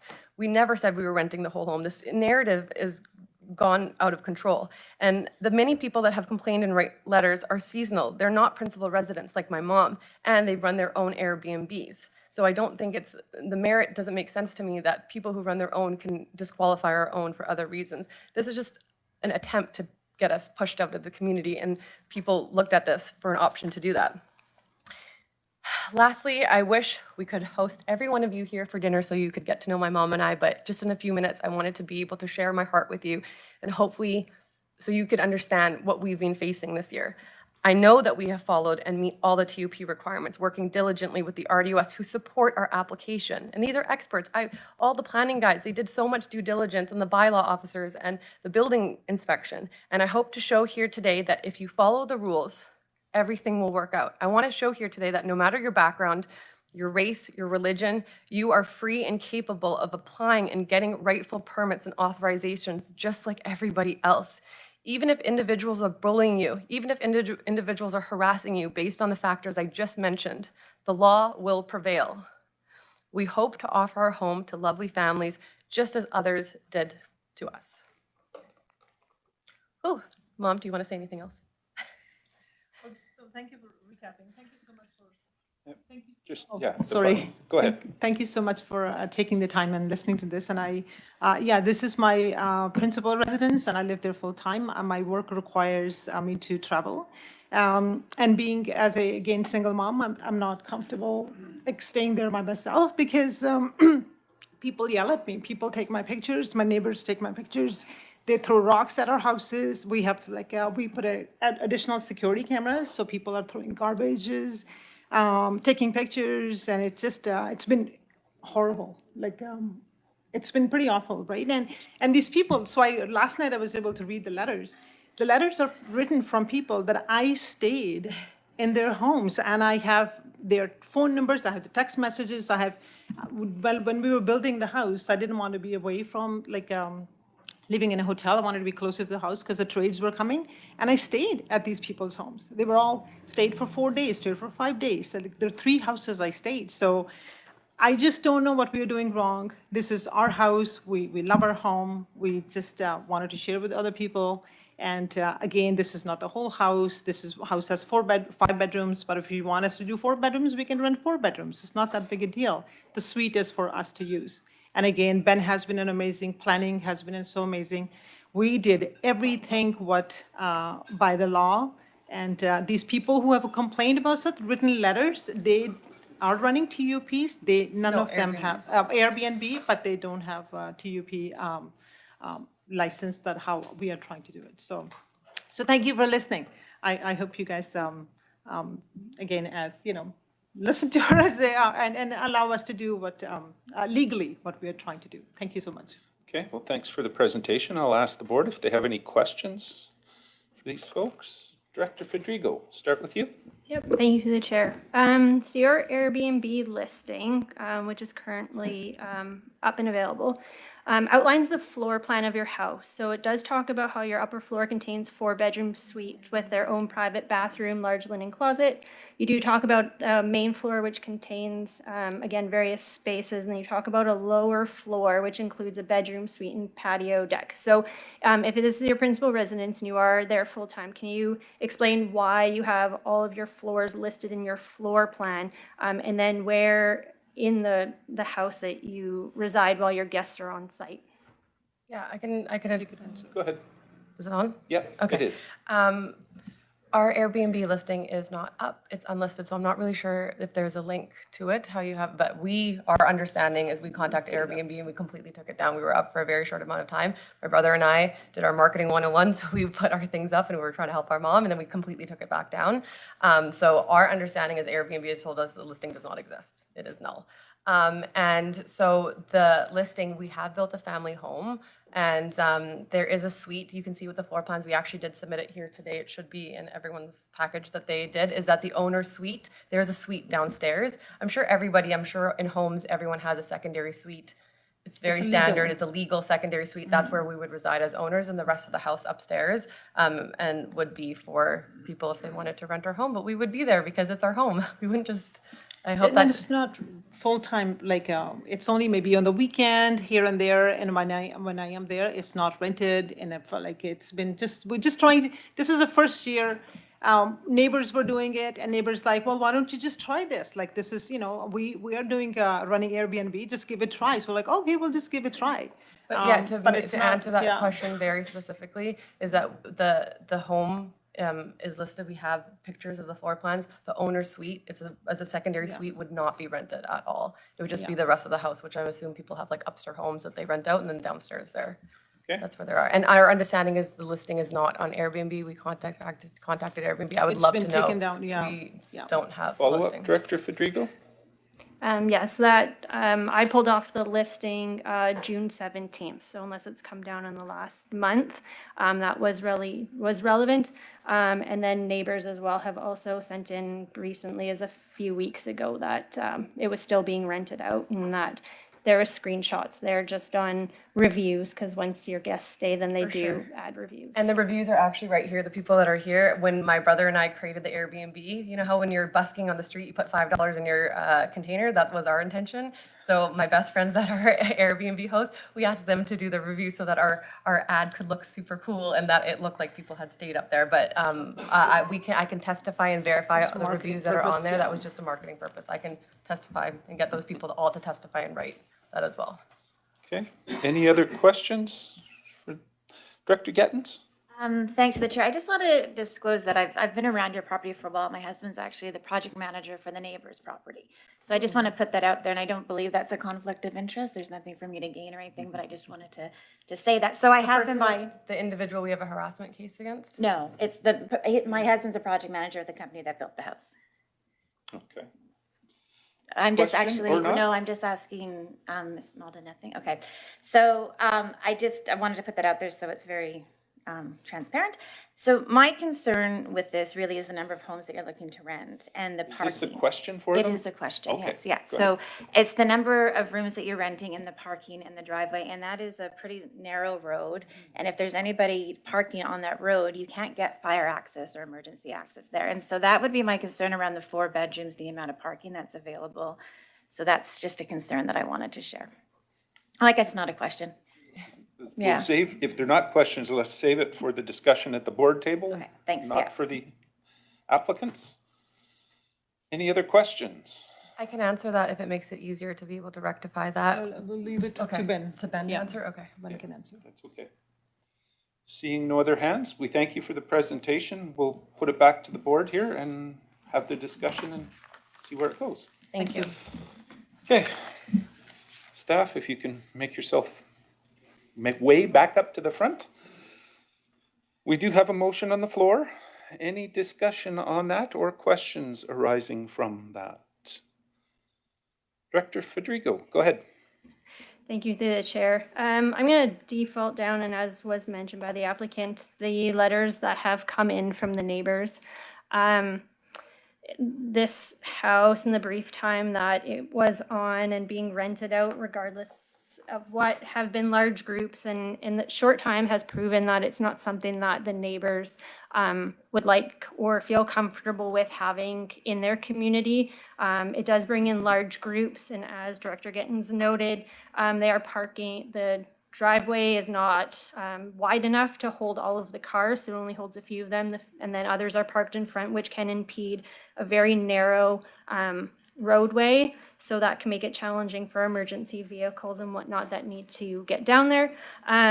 There is conflict with a neighbor, and the neighbors are full-time residents, one of them with a young child, and they don't feel comfortable with the various large, significant groups that keep coming through.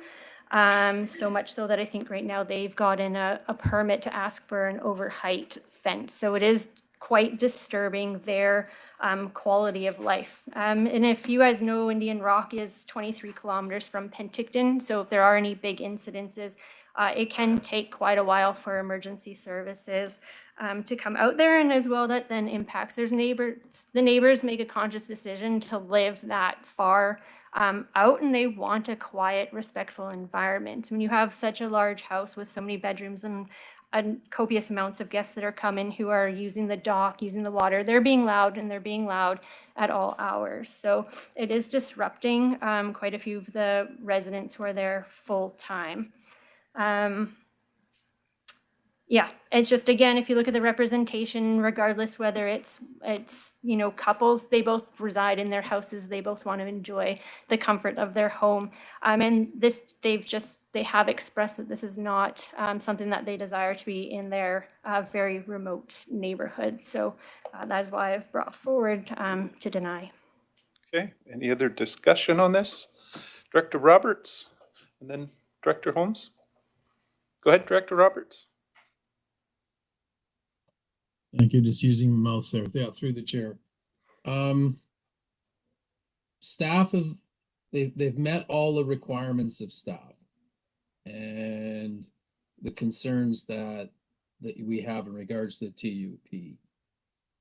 Does not the TUP itself then give, you know, as we're looking at in other areas, does it not give the chance for things to move forward and then see whether or not it's going to work out and if they're going to change their practices. It sounds like they're doing a lot of due diligence and they would like to see that change. So I'm just wondering whether or not isn't that what the TUP is and what it's for? So, you know, it's interesting that they've been able to meet all the requirements of staff, but, you know, and I get the issues with the neighbors as well, but it's just kind of, you know, it's challenging when you're kind of thinking about when we set parameters out and then people meet them and put the money into that, and then we don't uphold that. And I've been, you know, I've done the same thing, so I question myself as well. Thanks. Okay, is there a response to that?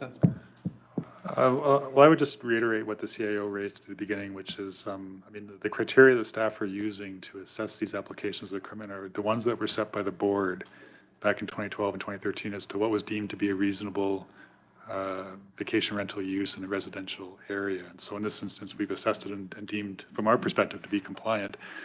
And yeah, I mean, further to this discussion earlier today at P&D, I mean, that was what I recall one of the benefits of going with the TUP approach is that it was performance-based. And it did allow us to address the concerns that were raised by the communities at the time that we engaged with them back in 2012 and 2013 around potentially bad operators and what recourse was available to them as neighbors and us as a local government to deal with them. And because a temporary use permit did not establish grandfathering rights and could be not renewed by the board, that was deemed to be the best way to deal with potential operators who may not be complying with either noise bylaws, untidy, unsightly, or other situations where complaints are received in relation to vehicle parking or you name it, right? So just some background context again for the board's benefit. Okay, thank you. Director Taylor and then, oh, sorry, I've got Holmes, then Taylor. I just want to clarify. Go the other way, I guess. Oh, go ahead. Sorry. Go ahead, Director Holmes. We'll start with you. Okay. So I don't have a vote in this, but I totally respect how that when it comes to vacation rentals, it's up to each individual community how they see them fit into their communities, and some might not want them at all, and some might think it's all great, and that's really up to each individual community. But I think when you were reviewing doing the whole short-term rental reviews, one thing you have to look at is consistency in that community. You can't have one short-term rental being turned down because the neighbors don't like it, and then down the road it being approved because the neighbors are fine with it. It has to be consistent, you know, in the same area, and because it's only fair. And in the same token, you can't have people who are doing all the proper what they need to do by applying for the permits and going through all those hoops and then being turned down, whereas people who are just fly under the radar and don't seek approval and they rent it out fine and nothing ever happens to them. So that's got to be addressed, because you're just going to drive everybody underground. Okay, over to you, Director Taylor. Agree with a lot of those comments. I do think there's differences between some forms of Airbnb and others. I think particularly in Area E, we're seeing, you know, things that in Europe you might call a hotel. And, you know, 5 bedrooms is getting pretty good size. 2 bedrooms, you could miss that pretty easy, I think.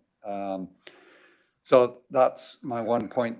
And then the second point, relative to vacation rental criteria, in the brief, it says that in addition to the general TUP evaluation criteria and the OCP, the Regional District Board may use the following to assess vacation rental proposals respectively. And unfortunately, we don't do that until the very end of the process. But one of those is, what are the benefits that such accommodation may provide to the community? And in part, I think we evaluate that by community response. So. Okay, Director Knodel. Yeah, it just And then- appears to me that they, and I do agree with Director Holmes and Director Roberts on this. They've checked all the boxes. If this was a business license, it would be issued to them and there wouldn't be an issue. So I'm a little, it's back to the thing about being a little upset with the idea that we allow people to go all the way to the end and then yank the rug out from underneath them. I can't support that kind of view. My understanding also is that this hasn't been open yet, so how do we have all these reports that aren't backed up by bylaw? I don't see a report from bylaw on any of this that we would see if it was the renewal on a one-year TUP. So that's another concern that I have there. Thank you. Okay, Director Coyne and then Federico. So is this one for 1 year and a review at 1 year and up to 3 years? Staff? Yes, that's correct. Okay, so follow up to that or no? No, that was just, I wanted to clarify that because sometimes they go for 3 years, sometimes they start with a Okay. year and then the review. So Sure, good to know. Director Federico. Yes, thank you, through the chair. There have been numerous bylaw complaints, which is why I kind of don't like the way that these are presented, because these administrative reports don't include the bylaw infractions. And so moving forward, I'll be recommending that they do, because in certain instances, there have been quite a few and we don't know because they're not included. And I get that we have policy, and I get we have these things in place that are guidelines set out for staff to follow, for the applicant to follow. And yes, it can be discouraging to get all the way to this point, and for it to not go forward when you've put the time and money and effort into it. But our policies in here, you're not going to get the resident feedback until we get to this point. And so then we're stuck at the table now making these decisions where, yes, they followed the rules, they followed the guidelines, although with this one there hasn't been, and it was outlined by staff that, or by the applicant that there was challenges meeting this, and that's why it's taken a little while. But this is that opportunity now where we're getting the voices from the residents, and we can't discount that just because they put the time, money, and effort into getting to this point where they've checked the boxes. That's fine. But the whole point when the TUP too, which was outlined earlier in our conversation, is how does it impact the neighborhood and the residents? Well, they're telling you in the feedback that we've asked them to provide to us to help make this decision at the table. So it's unfortunate we see it now, but this is where we're at. And in this instant, there has been bylaw complaints because they have been operating. It isn't working. Granted, in a year, we might be able to change some of that, but we're getting that feedback. We're getting the feedback from the direct neighbors in that community that this is not something that they feel is going to work, and they've outlined quite a few reasons for that. So again, a rural, remote community here that you're now introducing a 5-bedroom, as alluded to, potential mini hotel that is happening on the water. It's loud. There's lots of people. They're impeding quite a bit of stuff, and they're just disrupting a neighborhood full of residents that are largely full-time residents. So let's just be mindful of the feedback that's come through. Okay, seeing any other questions? Director Gilbert?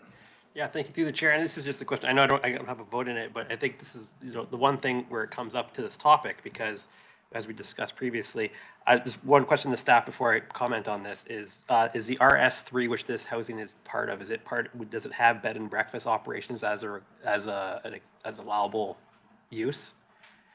So if you look at like what the actual zoning bylaw is for the RDOS for that, it is only 1 bedroom up from it, from allowing a bed and breakfast to operate out of that house. And the only other thing that would require that they can't do is because of cooking facilities would not allow it to be a bed and breakfast. But this is where I think this is the issue that we're having here at RDOS, is that you have a bylaw that to me is out of date. It's changed to how people see and how they want a vacation from now on, to that this, like, it's only 1 more bedroom added on compared to what the bed and breakfast is here.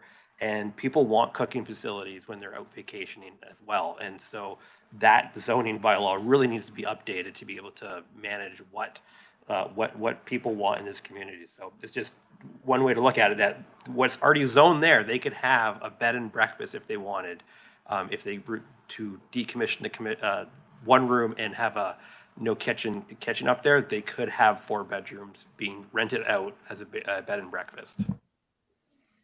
Could I ask for myself a question of staff? You raise it, it's a 5-bedroom home, but is the 1 bedroom the suite, the owner's suite? So it's actually 4 bedrooms that they're talking about, or which is it?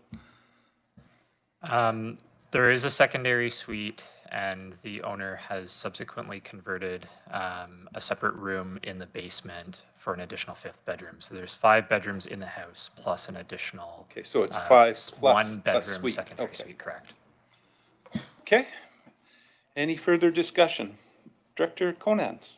Yes, and I also don't have a vote in this, but there's a couple of things that really stand out. One is the manager is on site. That's, which she just said she was on site, and which is the owner. The owner is on site.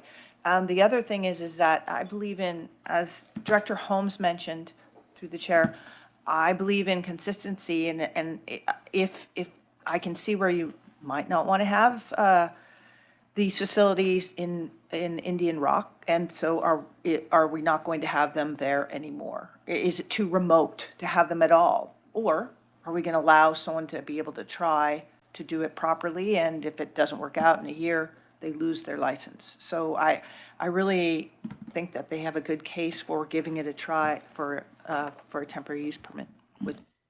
Okay.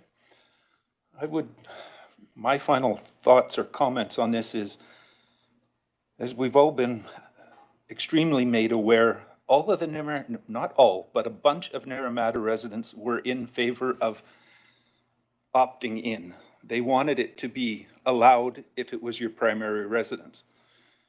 Now and it appears to be the case where there's a person with this being their primary residence, and they're all saying, no, no, no, I struggle with that. You can't have it both ways. So that's my thoughts on this. Director Federico. Thank you, through the chair. So before we put out there that this is a principal residence, yes, it has been identified by the owner that that's the case. There's been contrary information that's come through. So before that we do that, I'd like confirmation that it is actually a primary principal residence and that there is somebody on site. Because from bylaw complaints that I've been receiving, and same with bylaw, nobody is on site. My understanding is the principal residence is in Calgary and that there's no one around. The RCMP were called and fire was called out too. So again, before we put that out there, I'd like confirmation that it is in fact a principal residence and that there is in fact somebody that's going to be on site or a managing group that looks after this when their large groups are on site. Okay. No, it's just with the board right now, but I have a question. Director Graham? No? Director Coyne? So I think this is where some of the frustration of what Director Federico was saying earlier is, why don't we have bylaw as part of this conversation if we know there's been bylaw complaints? If, you can't get the whole picture. And so if we have the proponent saying that bylaws come out and said everything's fine, but what's been told on the other side hasn't been that, this is frustrating as you know what, because how do you know what the truth is? So, I mean, I don't have a vote in this. I don't have really a say in this, but in the future, I would really like to see if there's been bylaw complaints, even despite what your report says, they need to be in this room so they can answer the questions so that we know everything that's going on, because this board's going to make a decision on something that we don't know if we have everything or not, and that is frustrating, and that's all I got to say. Okay. Last chance, Director Miller. Thank you. It appears to me when there are other Airbnbs within the area, it appears that the concern is the volume of this application, whereas I think your average Airbnb is not quite that grandeur, and so perhaps that's one of the concerns of the neighbors. Yeah, that's a good point. Go to Go ahead, Director Taylor, and who was I missing? They're pointing at each other here. Okay, go ahead. Can I, in response to some of the stuff about whether we've got a full deck or not, can I move to table? CAO? Before you do that, I think Ben can answer some of the bylaw issues. Okay. Ben? Yep, through the chair. Regarding the enforcement issue, in general, when an application is enforcement driven and a land use application proceeds from that in order to resolve the enforcement issue, enforcement is stopped or paused at the point that the application is submitted. So in this case, there were complaints made about the property as noted in the staff report. But from the point in time that the application was submitted, there has been no enforcement action taken as enforcement has been paused. Okay, Director Gettins. Thank you It's to the going to be chair. a while here. You know, I don't disagree with so many of the comments around the table. It's really challenging, this situation, that consistent approach. And very often when we have a TUP or a development variance permit, that it is enforcement driven. That's often why we have applicants here, is because somebody complained and that's set the process. So I think we need to recognize that. And the other part too is when we do put up a sign and we ask for feedback, we've got the feedback. And there's a lot of really interesting feedback here. And if this feedback came in a year from now, I think what I'm hearing from staff is that would justify declining the TUP in 1 year. But here we've got staff, or we've got feedback from a number of citizens. And I will say, when the principal residence issue came up, I heard a lot from Naramata citizens about this. So I hear what you're saying, but I also heard two different things from the applicant, that it's a primary home, but she travels a lot. So she's not, like, it's all over the place, really. And so that consistency for Area E and the areas that are quite busy, that we need that consistency. But it's really hard for me to read these letters and receive the phone calls and then say, okay, just put up with it for a year and try it again, and then we'll see what happens in a year, when there's already a reason why we're here and getting these letters. It's not just a couple, it is a lot of letters. And I have a really hard time ignoring citizen feedback when we ask for the citizen feedback. Director Van Elfen? Thank you, and just to say, I don't have a vote in this, but I wish I did, but to go what you said, Mr. Chairman, is that the community opted to allow Airbnbs. There was no restriction on size. Nobody says 2 bedrooms maximum. So now you got a larger one and the neighbors are upset? Am I correct? I thought I seen a hand from Director Coyne. You have some, Coyne Senior, you have something to add? No, I was just gonna, the same question as Director Matt there, that about the tabling this until we get some feedback from bylaw and whatnot, that there seems to be two very conflicting stories going on here, and the neighbors are saying one thing and the homeowners are saying another, and it's just very confusing for me. Okay, I'll go to Director Federico. Thank you, through the chair. So just because we didn't opt in, we are still under our current bylaws say that vacation rentals are not allowable use. We have residents who, if they want to go to Mexico for 4 months and rent out their house, they have to have a TUP because a vacation rental is not allowable use. So if this homeowner, it is in fact their principal resident, but they're not there all the time and they want to rent it out when they are not there, you need a temporary use permit to do that. So whether it's in a secondary suite, your principal residence, or an accessory dwelling, our current bylaws state that you have to be on site when your guests are there. If you're traveling, you need a TUP. Yes, it is. No, it isn't. Yeah, it is. We're under bed and breakfast rules. You have to be on site when you're there. That's for bed and breakfast. Yeah, not so for not for yeah, so Air- they want to right Airbnbs. now be vacant on their home. So right now, if they have to be on site when their guests are there. I have other residents who have a valid TUP because they travel for most of the year and they needed a temporary use permit to do that because they're not on site. So unless I'm reading bylaws incorrectly, I'm fairly certain that you have to be, under a bed and breakfast, you have to be on site while your guests are there. For bed and breakfast. Staff, can you clarify the difference? Yeah, I mean, that's the main distinction between a short-term rental, vacation rental, and a bed and breakfast, but it's not simply on site, that you're in the same dwelling unit. You're using the same kitchen facilities, potentially the same washrooms. It's not, I have a principal dwelling with a suite and we're all within the same footprint of the house. That's not a B&B. A So- B&B is you're in the same dwelling unit. So in this case, they're seeking a temporary use permit to be able to use their 5-bedroom house as a vacation rental, which means nobody would be on site. Yeah. So we're saying, no, we don't want that. If you want to run as a traditional bed and breakfast, you must be on site in the same dwelling when your guests are there. Their temporary use permit, though, is for an Airbnb, not. No, temporary use permit is so that way you can use your home as a vacation home with nobody on site and you not there. Yeah. Not an Airbnb. Airbnb is just a facilitator for where and how you market your That's the home. website. You're right. It's the vacation rental. Any other discussion on this? Director Taylor?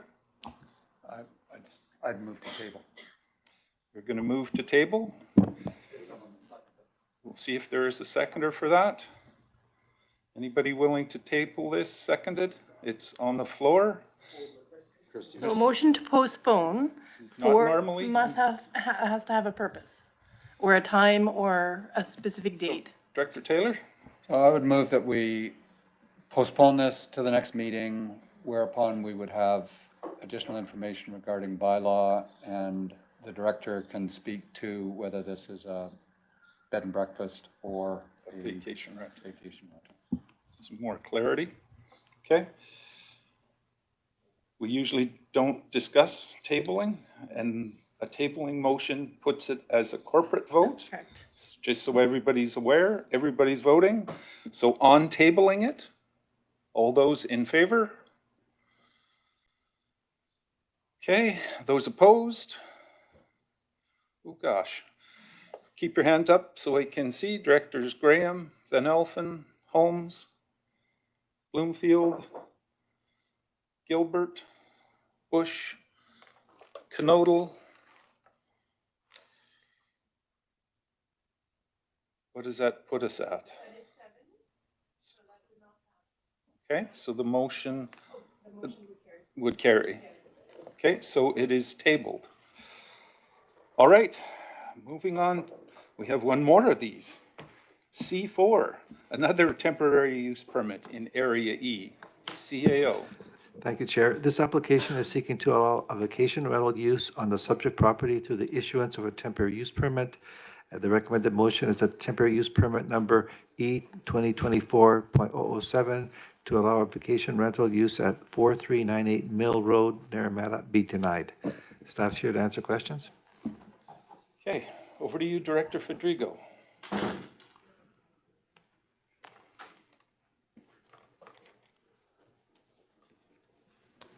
Thank you to the chair. So this one I'm not quite sure how I can, because I'm looking, the recommendation from a wastewater practitioner is that the max be 2 people. So can I make an alternate recommendation that it be approved, but only for 2 people? Is there the ability for that to be enforced in the TUP? Staff?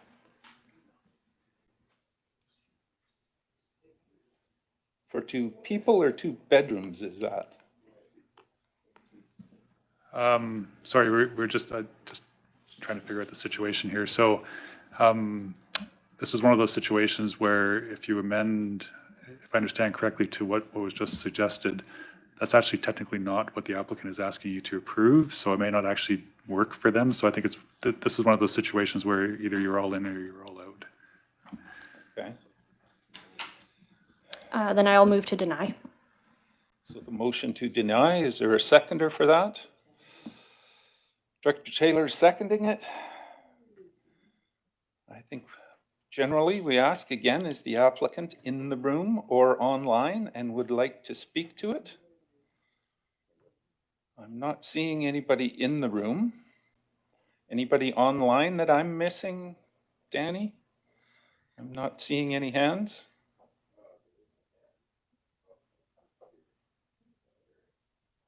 Okay, can you put them through?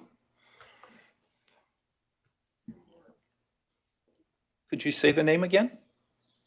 Hi, the name is Kim Lawrence. Okay. Kim Lawrence, can you hear us? Yes, can you hear me? Yes, we can. Hi Are you there. the applicant in this case? I'm the property manager for the applicant. Okay, please go ahead. Thank you for letting me speak. The issue that we have is with the septic system. Karen Halliday of Quality Control Management did the analysis of our septic system. My frustration here, and I had multiple email correspondence back and forth with Ben Kent 2 days ago regarding this. Specifically, I brought up the issue of the property that you just, at Indian Rock, just tabled. Their ROWP rated their septic system based on residential flow rates. My ROWP rated our septic system based on short-term rental flow rates. They are double. So because their system at Indian Rock stated that their septic system was completely appropriate for a residential purpose, and because the letter said it was appropriate, they were passed for their septic system. But because my engineer stated the flow rate for a short-term rental setup, it looked as if it was not appropriate. So we're not comparing apples to apples here. And we need, and Ben advised me that there was no direction from council in this, and that RDOS does not set standards for septic systems, only if they are appropriate for use. The family that owns this property, when they are up for their weekend uses, they are 8 people or more. The septic system more than handles the load on it. We are asking for approval of only 4 persons. This is a 2-bedroom unit. We have the complete support of our neighbors. We have appropriate off-street parking. And this, it should be known also, this property would never be able to be a long-term rental option for the community. It is heavily used by the owners. They're just looking to offer it for the use of tourists to the Naramata area. And so the issue here is all around, are we talking apples or are we talking oranges in regards to the septic system? If I knew that you wanted the septic system rated based on residential flow rates, my letter would have looked completely different and it would have said it was appropriate. So this is my argument in this case. Thank you. Okay, thank you for that. I'll check with the board if they have any questions for you in that regards. I see Director Miller. Thank you, Madam Property Manager. Can you, for the record, tell us your first and last name, please? Kim Lawrence. Okay. Any other questions for the applicant or presenter? Not seeing any. We thank you for that brief presentation. We'll put it back with the board for, see where we end up going. Thank you. Thank you. Thank you. We've got a motion on the floor at the moment, but I'll go to Director Coyne. Question to Chris, I guess. Why do we not have some sort of policy or consistency in checking for flow rates on toilets? I mean, this is big. Staff? We touched on this morning, and it's been a festering issue for staff because we did put a proposal to the board 2 years ago to try to get better clarity around what are the expectations for septic compliance. And our proposal was not supported and no alternatives were put forward. And so we've been struggling with it since then. And for us, this is one of the key issues for the vacation rental review is what are we doing with septic compliance going forward? Absolutely, it's been a problem. We can't even live in that house right now. Any other questions or thoughts on this, Director Gettens? Yeah, thanks to the chair. I remember that discussion with staff around septic, and you know, that is opening up a whole lot more work on the RDOS side about managing it and what's acceptable and what's not acceptable. And I think the feeling around the table was that if you are going to rent out your home and you're going to risk your septic system, it's your bill that you're going to pay when you need to replace your septic system. So you better rent accordingly so you don't end up with a problem. So I think that's part of it. And if it's something that we are going to start regulating, I think it's gonna be challenging for sure. So, yeah, anyways, I just wanted to comment on, I remember that conversation, and I mean, this is like an owner Okay. responsibility. I'm going to go to Director Federico first and then Director Coyne. Thank you to the chair. This one was a bit challenging for me because, as alluded to, there's no representation. They're on Mill Bay, which on Mill Street anyway.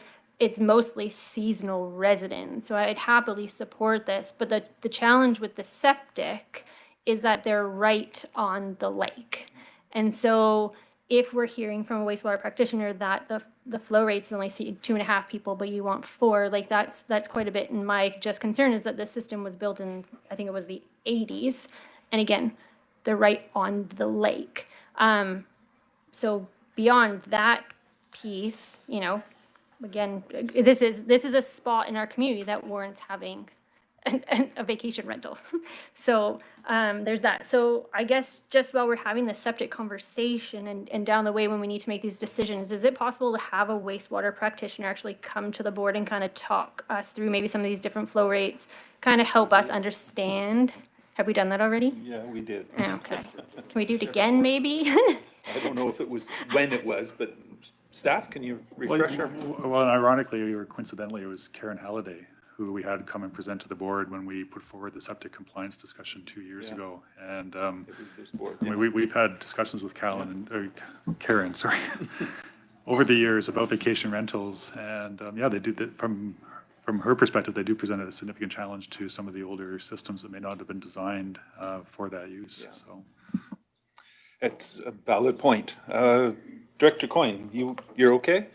Any other discussion? Director McCordoff? Yes, thank you. Thank you, Chair. I'm really concerned about septic systems on any lake, anywhere. That really concerns me that we are even suggesting that somebody can rent out their house or even have 10 people staying there when they do come up, when we have no idea whether the septic system is appropriate, whether it has been emptied out. And for one thing, I think that if somebody wants to do a rental of some kind, they need to provide a piece of paper saying this septic system has been drained. I mean, we should be doing it every couple of years, maybe, depending on how many people are in there. But I have a house 2 doors down from me. They rent all the time with all kinds of people. And to my mind, there's nobody there to empty out. I've never seen Superior Septic come down and empty it out. And that really concerns me. And I think we're all concerned about the water in our system, one valley, one water. And if we are not going to look after it properly and our septics, when we don't have option of sewer, then we are asking for trouble because we're getting more and more people moving here. More people want to come and vacation here. And I just think it's a huge issue that's going to be very difficult for us to solve. Thanks. Okay. Seeing, Director Coyne Senior, go ahead. Yeah, from reading this report where it says that we're only allowed to have the wastewater practitioner says they can only have 2.5 people staying there on a short-term rental basis. I don't think we have any alternative but to deny this for 4 people. That's going against, we've got the opinion of the wastewater practitioner. That's kind of what we got to go with. So I would support denying it. Thank you. Okay. Any other discussion? This is a rural vote. I'm going to call the question. I will ask, but it's a motion to deny, just so everybody's sure on what we're voting on. It's a motion to deny. Rural votes, all those in favor? Okay, those opposed? Director Bush opposed, the motion carries. Down to C5, Official Community Plan Zoning Bylaw Amendment in Area A, CAO.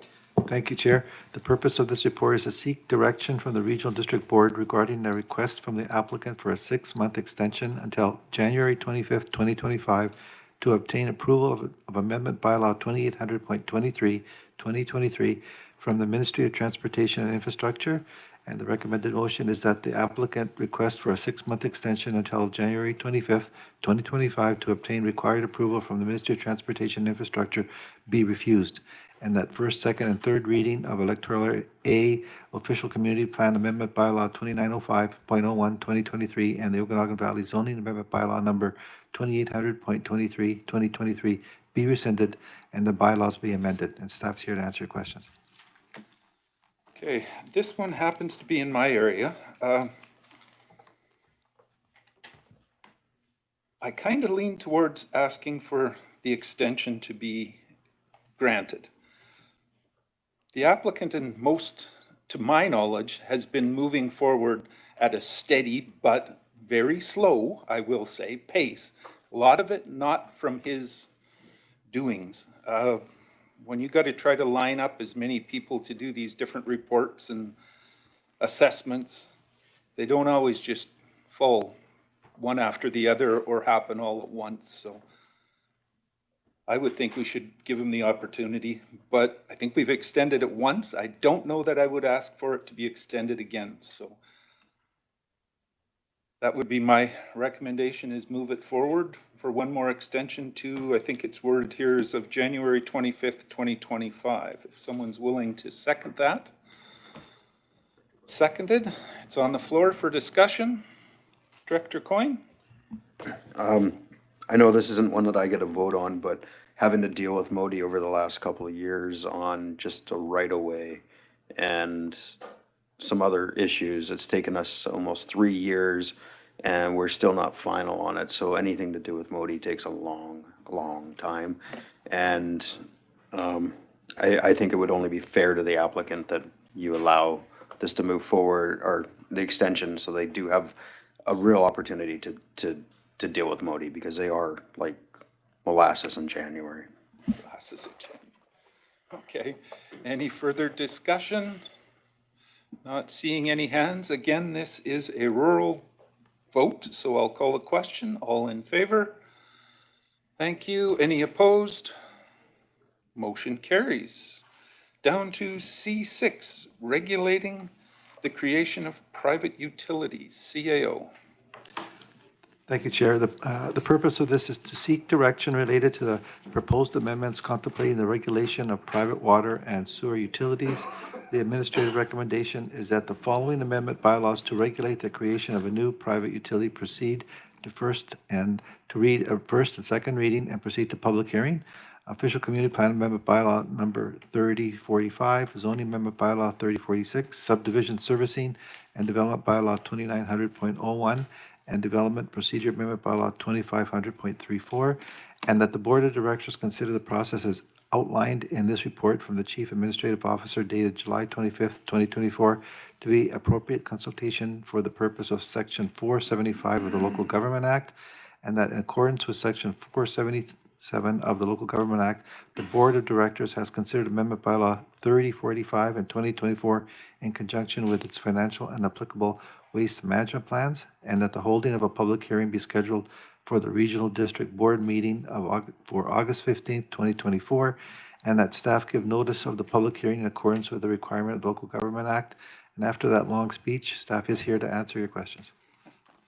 Thank you. So direction on this, I see a hand from Director Coyne. Senior, go ahead. I would like to know if I would like to opt out of this, the entire regulation. I think it's very wrong way to go for our area and probably for everybody else, but I would like to opt out of this if that's possible. I'm not sure how that would happen, but I'll double check with staff. What's our ability here? So in having a look at this, and I did speak to Director Coyne this morning about this, if there was a bylaw coming forward which proposed a new service, an individual area can opt out of it. But this says it's an OCP bylaw, it's the zoning bylaw, subdivision servicing, that are all proposed to be amended. And so without having had a look at those, it would be pretty hard pressed for us to make that call today on that. I think we need time to look at those bylaws and see what the impact would be. So defer. You know, so my hope would be that the board gave staff opportunity to pull these bylaws and have a look at them. So it kind of sounds like we should defer this to a future meeting. Is that my take? But Director Federico? Thank you, through Chair. I'm definitely on board with deferring because, like Director Coyne, I'd like to also be removed from this service. I was speaking with a staff member at the OBWB, and we were thinking that some of this might be better suited in our liquid waste management plan. So I just want to be able to explore the different options on where some of this can be looked at. So I'm happy to make a motion to defer. Okay, so you're moving deferral. It's seconded, it looks like.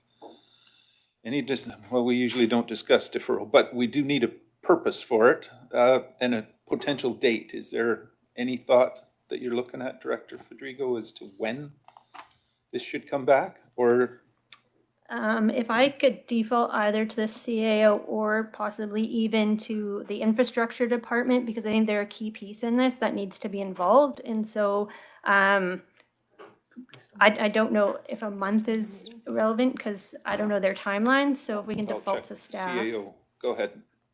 I believe this is going to be a considerable amount of work, so we'd like at least a month, so maybe 2 meetings from now. Okay, so I think our next one is August 15th. Should we say the first one in September? September 5th, I believe, is the next meeting. Correct. Does that work for folks? Okay. September 5th deferral. That becomes a corporate vote. Call the question. All in favor? Thank you. Any opposed? Motion carries. Down to C7, CAO. Thank you.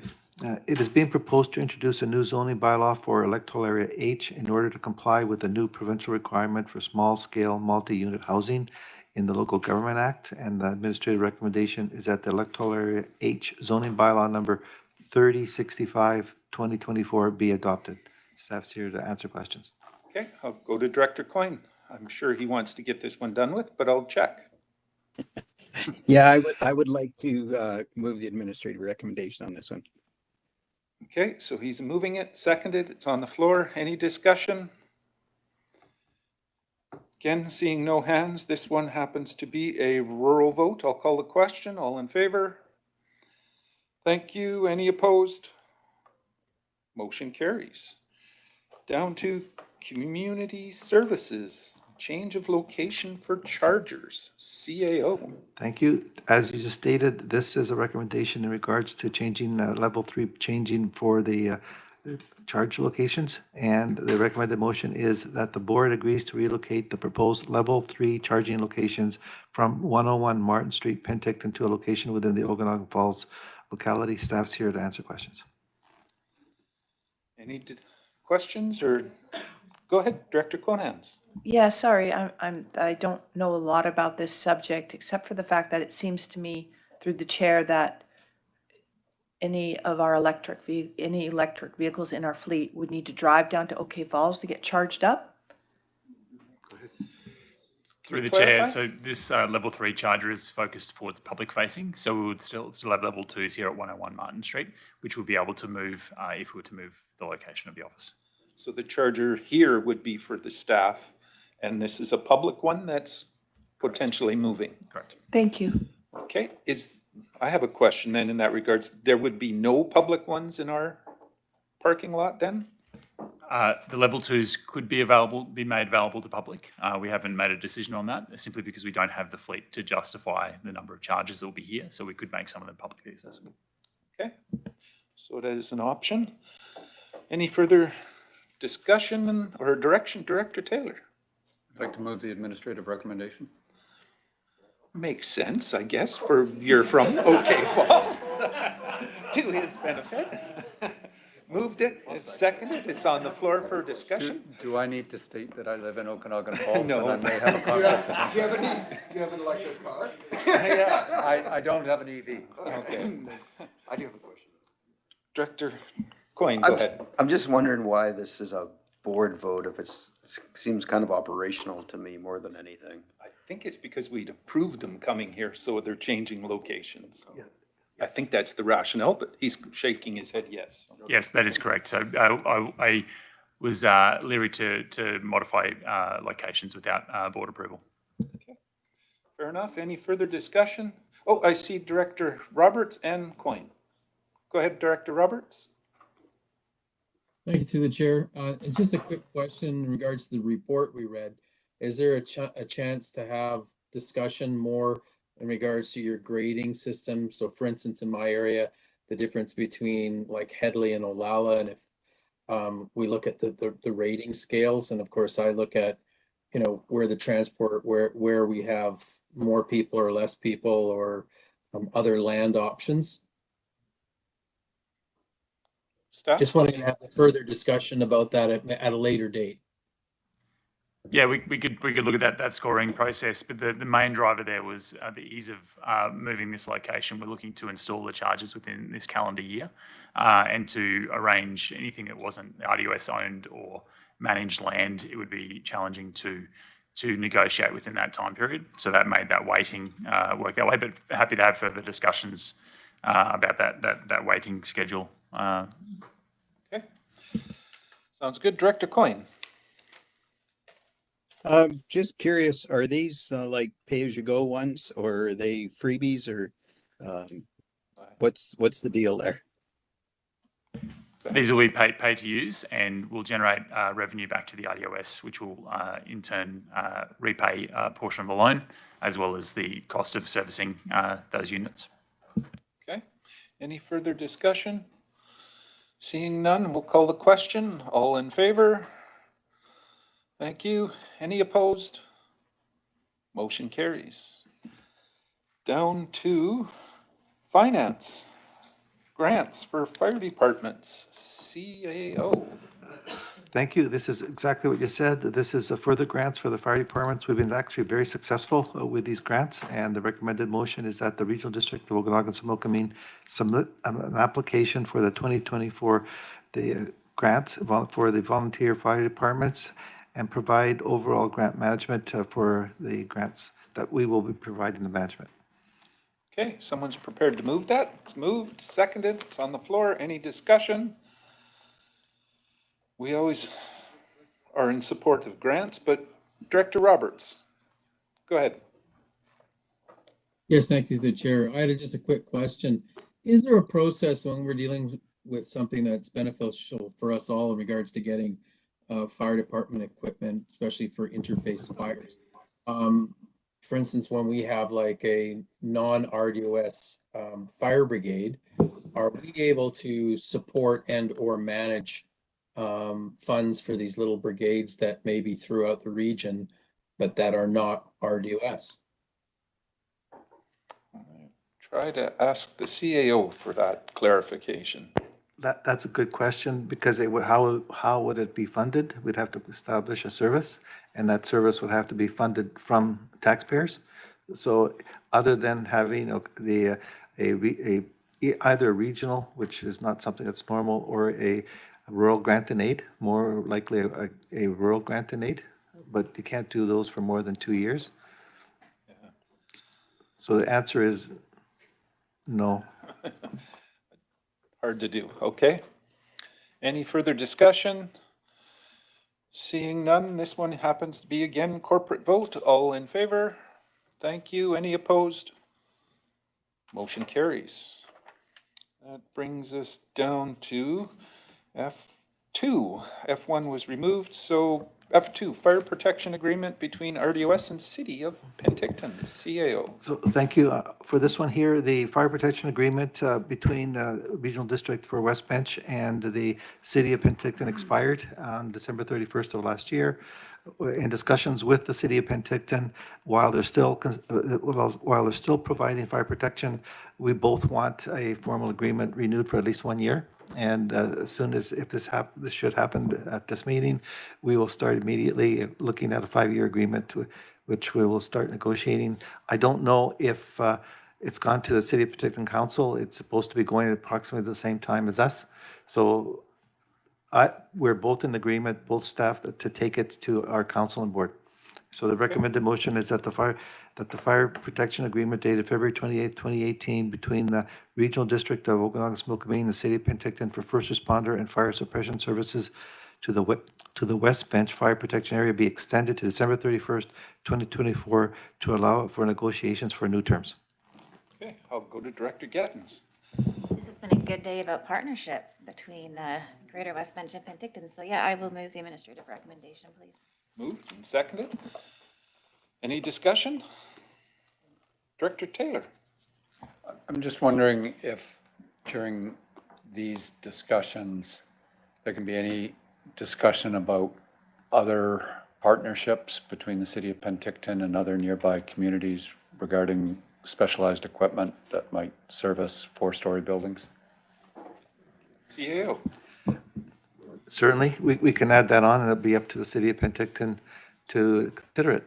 So yes, and I know what you're specifically speaking to, so. That's a good question. Go ahead, Director Coyne.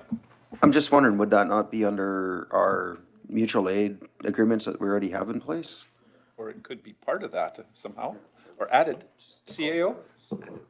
While it could be, what the director specifically speaking about is the ability to have it be a fire truck that can actually service a 4-story building where Oak Cake Falls can't right now.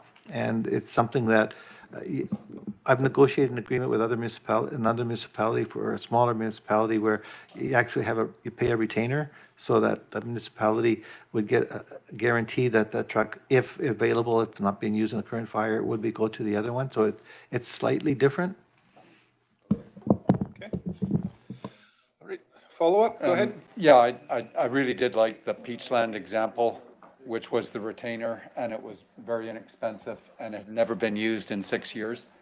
That's my kind of deal. So I'm just saying, could we discuss? Put a retainer down? Yeah, it's worth having the I discussion. just wanted to have the discussion, whether it's part of this agreement or mutual aid or some other. It would have to be a different agreement because this agreement's specific to Area F, so unless they build some 4 stories there. All right, I'm going to call the question. All those in favor? Thank you. Any opposed? Motion carries. Curbside collection regulatory bylaw, CAO. And thank you. This is to include time restrictions for placement of garbage in electoral area A and C to provide the ability to fine for certain solid waste collection which contravenes bylaw number 2819. And the administrative recommendation is that bylaw 2819.01, 2024 solid waste collection regulations amendment bylaw be read a first, second, and third time and be adopted. And that bylaw number 2507.20, 2024. Sorry, The second one will have a different vote. okay, so the first one will be on its own. So that bylaw number 2819.01, 2024 solid waste collection regulation amendment bylaw be read a first, second, and third time and be adopted. So we'll do that one first. Okay, and that one is a participant's vote, so it does for the second part. There's two portions to this. Go ahead, Director Taylor. Maybe I'm confused. Probably am. So is it only A and C that are going to have the requirement? No, I think there's some already. Maybe Ms. Molden can clarify 'cause it, but it's adding A and C to what's already there, those Okay. that are already in So that. I want rules, to but- clarify that D already is in there. I'm not missing my one window of opportunity here. Okay, E and Ms. F are Molden? already included in there. I believe I may be as well. D, F, and probably E would, Oh, E, sorry, Yeah. yes. Yeah. okay. Just so everybody's clear on that, any further, or first we need the motion. Moved, seconded, thank you. Any discussion? Seeing none. This is, the first part is participants, which is all of us rural, basically, that are doing curbside. And Kermius. That's why I said basically, but I added them. All those in favor? Thank you. Any opposed? That portion carries. And then the second portion of that CAO? The second portion is at bylaw 2507.20, 2024 bylaw. Notice be read a first, second, and third time and be adopted. Okay, this one is the corporate portion. Looking for a motion for that. Moved, seconded. Thank you. Discussion on it? Again, seeing no hands, call the question. All in favor? Thank you. Any opposed? Motion carries. Down to CAO reports. CAO. Sorry, thank you. So going forward, during fire season, I would like the Protective Services Senior Manager make a quick presentation, give you an update, and maybe ask some questions. So Deborah, if you can come up and speak. So that will be part of the CO update. Okay. Go ahead. Thank you, Mr. Chair. We currently have 2 alerts in place. One is for the North Beach Road landslide, and the second one is for the Eastgate Penticton area Calcite Creek wildfire that we've been reporting on regularly.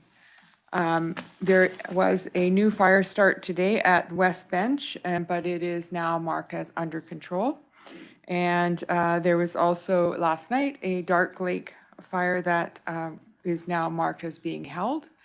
And then the Calcite Creek, which is still out of control. However, at that area, we have sprinkler protection units all along Penticton area, and it is now working its way through to Eastgate and making sure the homes are as protected as they can be at this time. The fire is not moving in that direction currently. It is moving away from the homes and the residents, so we hopefully can maintain the winds, and weather will continue to work with us in that regard. BC Wildfire Service has several 14 pieces of equipment on that fire, and they have, I believe today they'll have about 20 crew members working the fire as well. So. Okay. Any questions from the board on that? Go ahead, Director Coyne. Not on those 2 fires, but the one north of Tulameen. What's yes, the status? The Tyne is still out of control, although they also have, wildfire is also using helicopters and ground crews and equipment to fight that fire. Currently not threatening any buildings? No, not at this time. Okay. Director Federico? Thank you, the chair. Do we know how our local fire departments are being utilized? Because I know ours hasn't been deployed yet, and with all the activity, I would have thought that they would have been somewhere now. So BC Wildfire Service is working with the Eastgate and Fire Department currently on that fire, and I do not know why they haven't engaged anyone else. I do believe Osoyo's Fire Department has been actually taken out of region. Part of their crew has been taken out of region to fight a fire in the Kootenay boundary area. Okay. Director Roberts.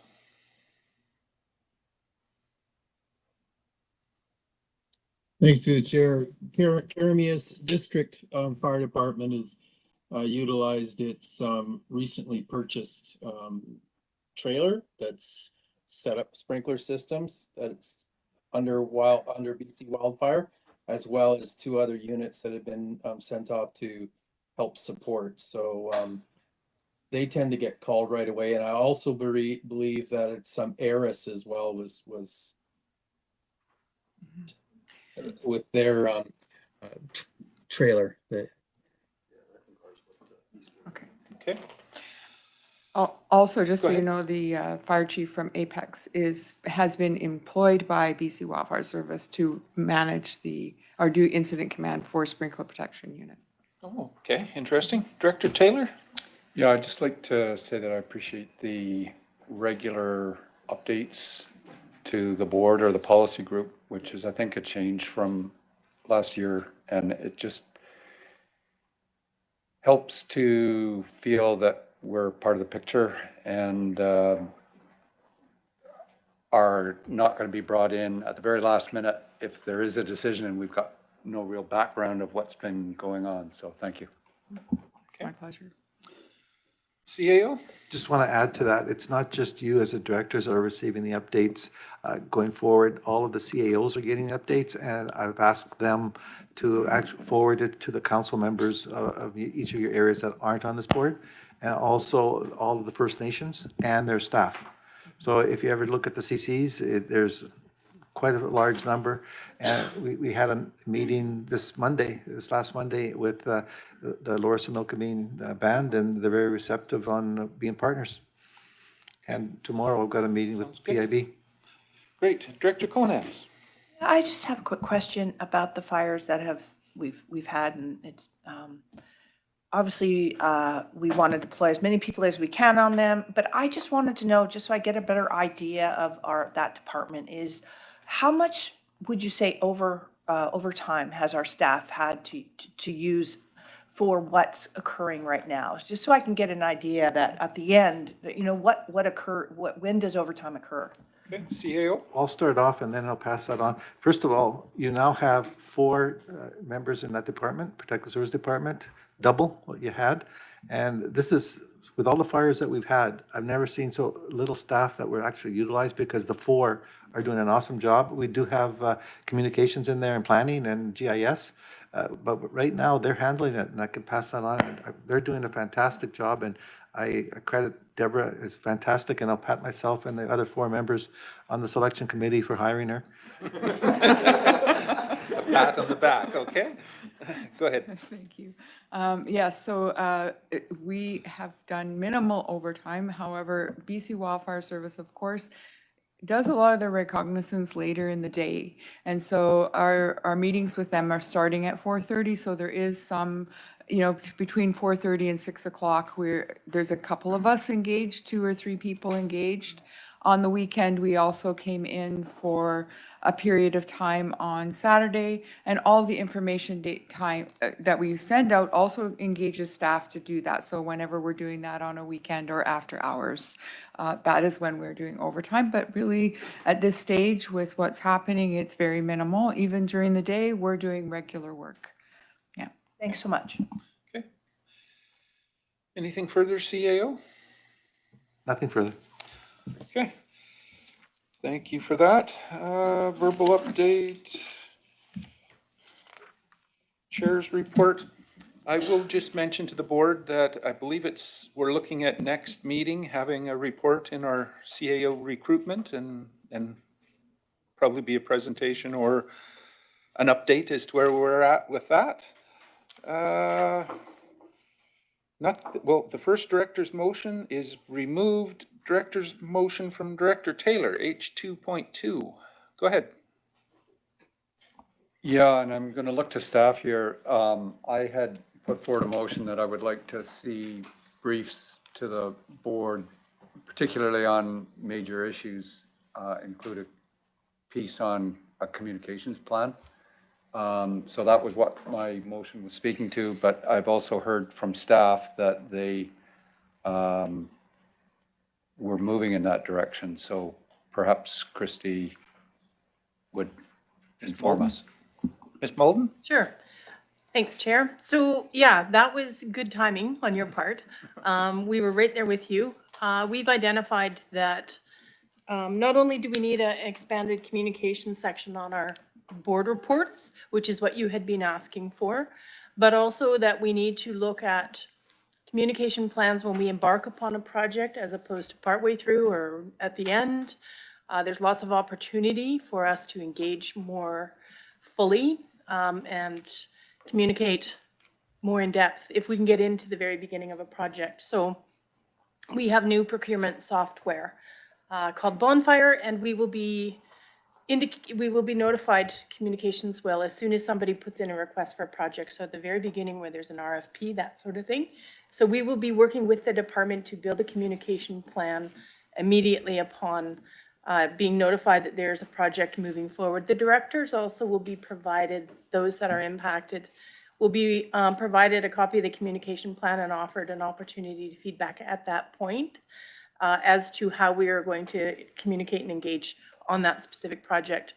I think that'll help to sort of align everybody's expectations on projects as we move forward. So 2 different elements there. One of them is the beginning of a project. That's anything wastewater or, planning, that kind of thing. The second part is to enhance that section on our board report template where we lay out a communication plan. It shows we've thought about communications and engagement in every area, and Eric can expand on that further if possible. I don't see the report in here, and I'm not so sure that it was attached to your agendas, but there's a large Indigenous consultation and engagement aspect of it as well, but I'll let Eric speak to that. Okay, go ahead, Eric. I didn't see anything in the To the chair. attached. So. I did check, and under the director's motion, I believe there was the 2 documents, the report and the communication plan, buried in there somewhere, I'm sure. A big part of any project, we are in the service industry. Sometimes I think we forget, some people forget that. I try not to. Everything that the RDOS is doing has some sort of public engagement component. So whether it's a large infrastructure project or it's a park closure for 5 minutes, it doesn't really matter. There is an engagement part, and building that in and anticipating it and rolling with some of the changes along the way. If we have a communication plan in place, that can really make a big difference. The other part of it is Indigenous relations. It's still fairly, at the RDOS, we're still fairly young on that.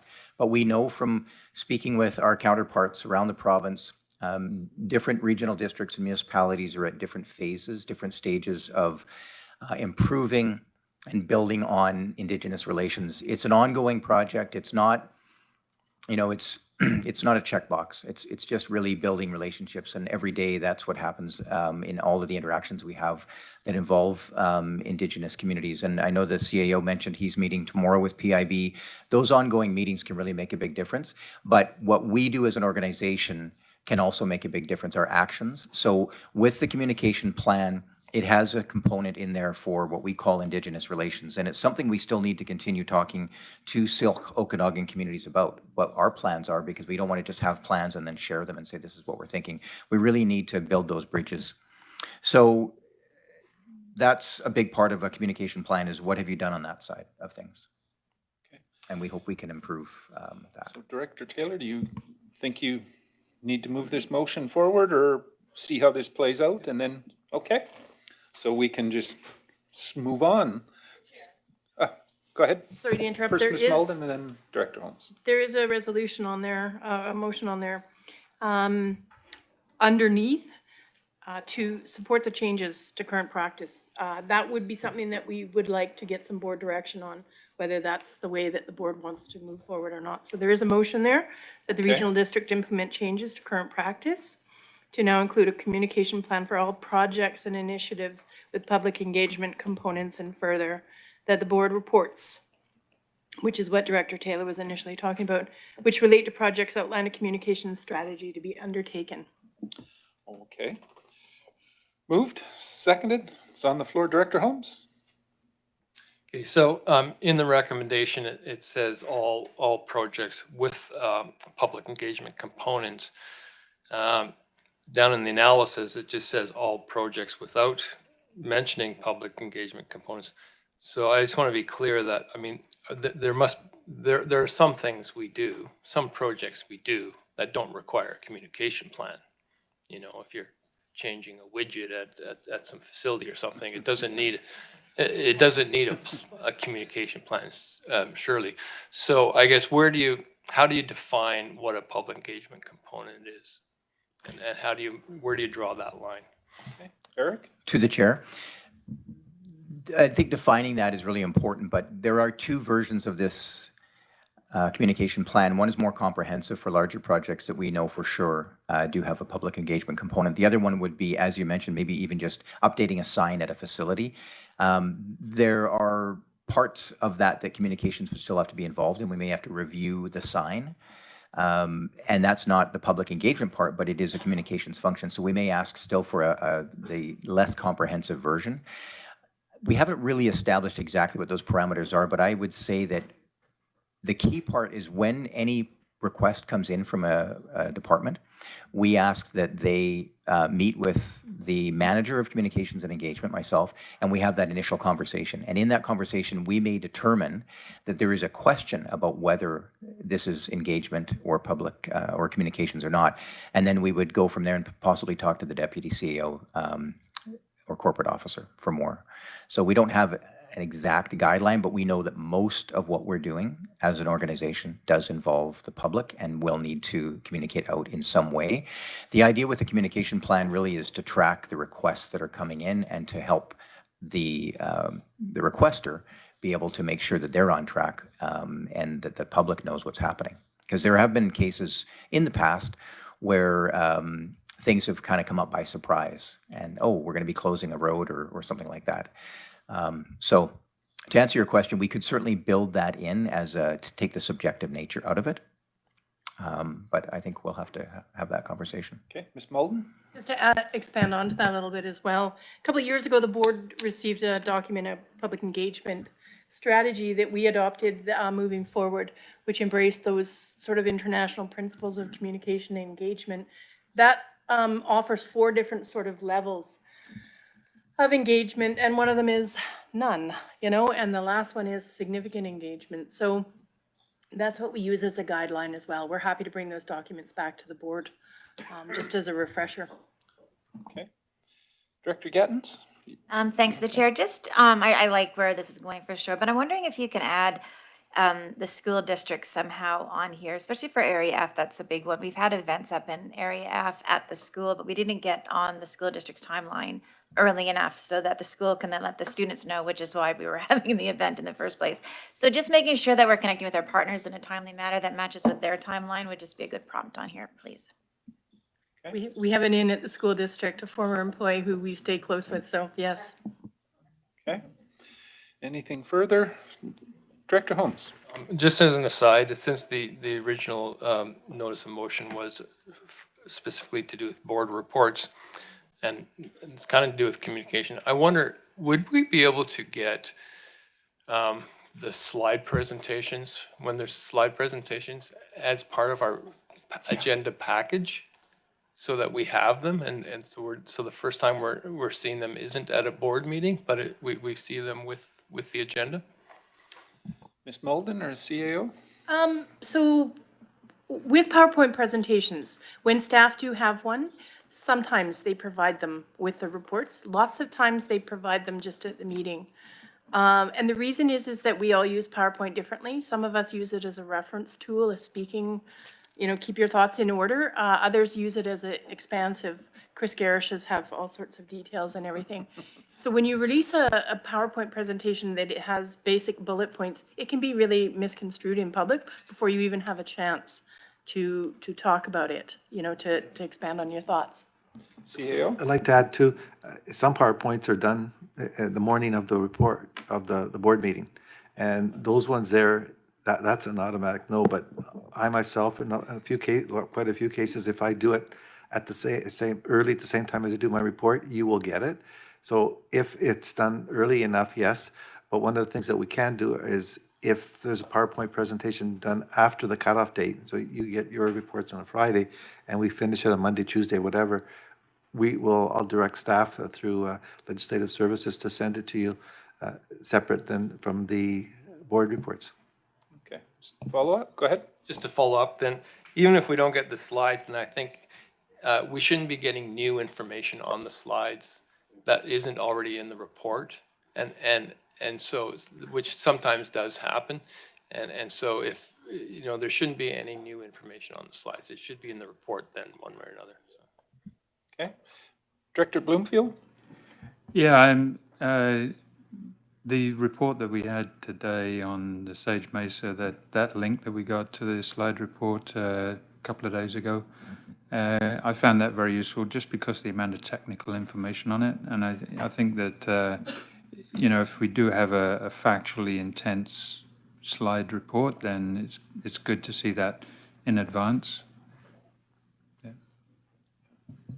Okay. Call the question on this. All those in favor? Thank you. Any opposed?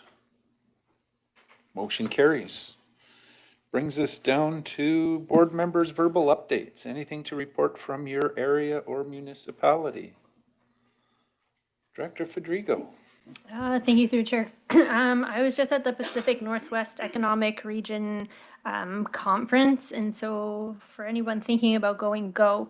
It was very interesting and very eye-opening just to see how we're working with our neighbor states and provinces and what we're doing economically, kind of in our little corner of the world here. So it was super cool. One thing for me that kind of stood out was I did go to an invasive mussel conversation. It was very interesting to see how they're mainly on the other side of kind of our continent, and you're like, oh, we don't have to worry about that. But when you look at the way that people flow, a lot of them are coming our way. So it really just did highlight how it isn't just an us, and we talk about in the South Okanagan, and thanks to Sue for really highlighting that. But it was really interesting to see that it is a bigger, wider problem, and that it's being tackled now by multiple countries and then further down to states and provinces. So I do highly suggest that you attend the conference. Okay, good idea.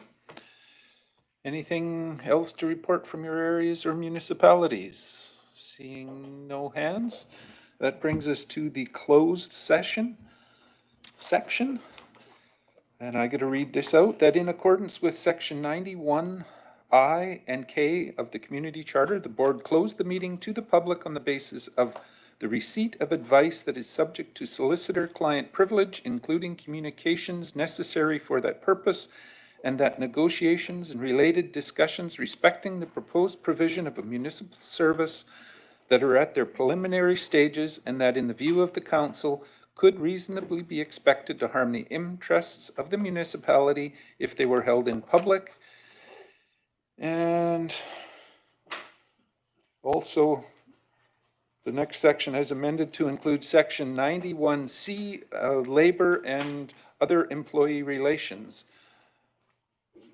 So we're getting both of those. Someone's ready to move us in camera. Moved, seconded, all in favor. Thank you. Any opposed? Motion carries. I'll give Danny a moment to get us in camera and ask the CAO as to who we want in the room at the moment for this and who. That was in camera, and I think it's kind of hurting us a little bit that second